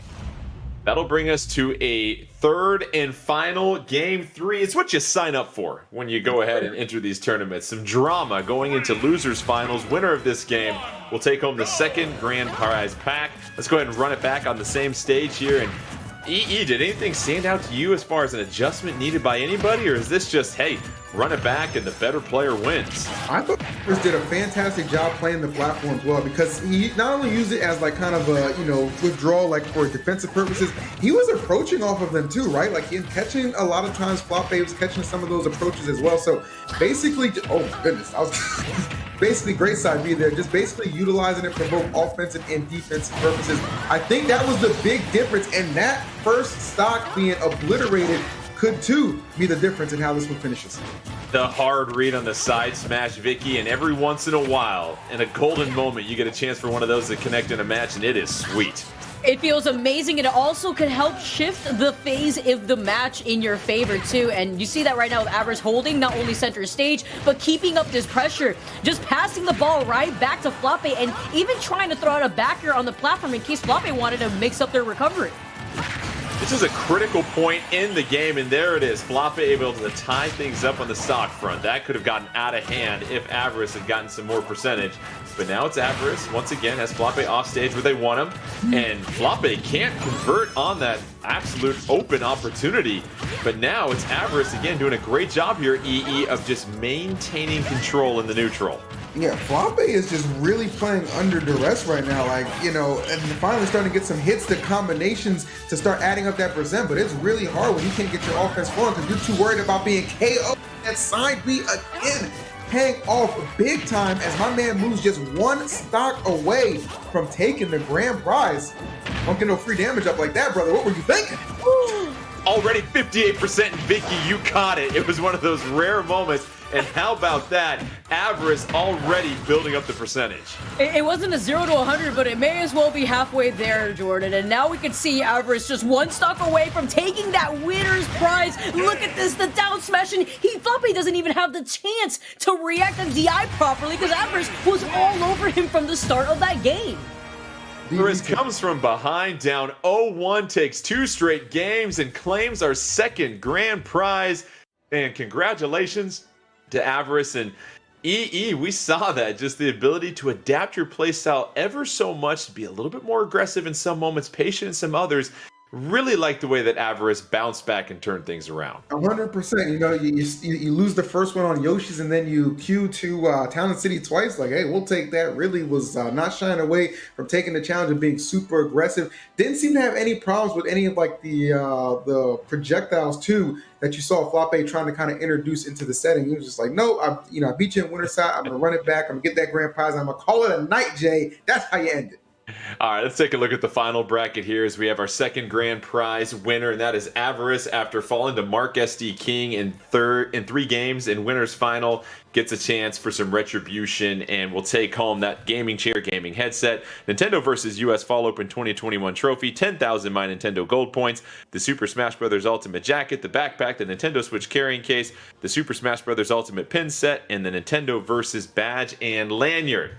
Vicky, EE, let's start with you, Vicky. Closing thoughts after we just saw action from 8 regions. What did you enjoy the most here today? I think watching the difference in characters that we had between this region and the previous region that we just covered is the highlight. I always highlight the fact that we get to see so many different fighters on the screen from our competitors, but then adding their own little touch to these characters allows players like Avarice pop off with Ridley, and you don't get to see that too often, so I love to see it. And EE, what was your highlight of the day, my friend? It absolutely had to be the fact that my man Mark just showed up back at it again. Like, you know, I really like Mark's Rob. I think he's a talented, phenomenal player, so it's great to see him again. And then, like, in the second bracket too, the character variety, that was so much fun. Like, I really did enjoy Steve and Mario Mania, but you know, with a game of this magnitude, with this kind of roster, you want to see a lot more characters present, and I'm glad we got that. All right, well, excellent job today, both of you. EE, don't forget, I've got that food recommendation for you. But before we go, don't forget, PlayVS is Nintendo's official Scholastic partner for both Super Smash Bros. And Splatoon 2, where thousands of high school players will compete weekly for a championship title, and players can now earn a varsity letter. That's right, a varsity letter by gaming with their friends. The fall season has already begun, but you can sign up now to learn more about the spring season at www.playversus.com. Spread the word at your school and visit playversus.com to get your school ready to play in the spring season of 2022. That'll do it for today's action of the Super Smash Bros. Ultimate NintendoVS US Fall Open 2021. But for myself, Jordan Kent, Vicky Kitty, and EE, thank you again for joining us, and thank you to our hardworking crew. Make sure you continue to stay plugged into NintendoVS for more fun, competitive Nintendo action. From all of us here, have a wonderful night, and we'll catch you next time.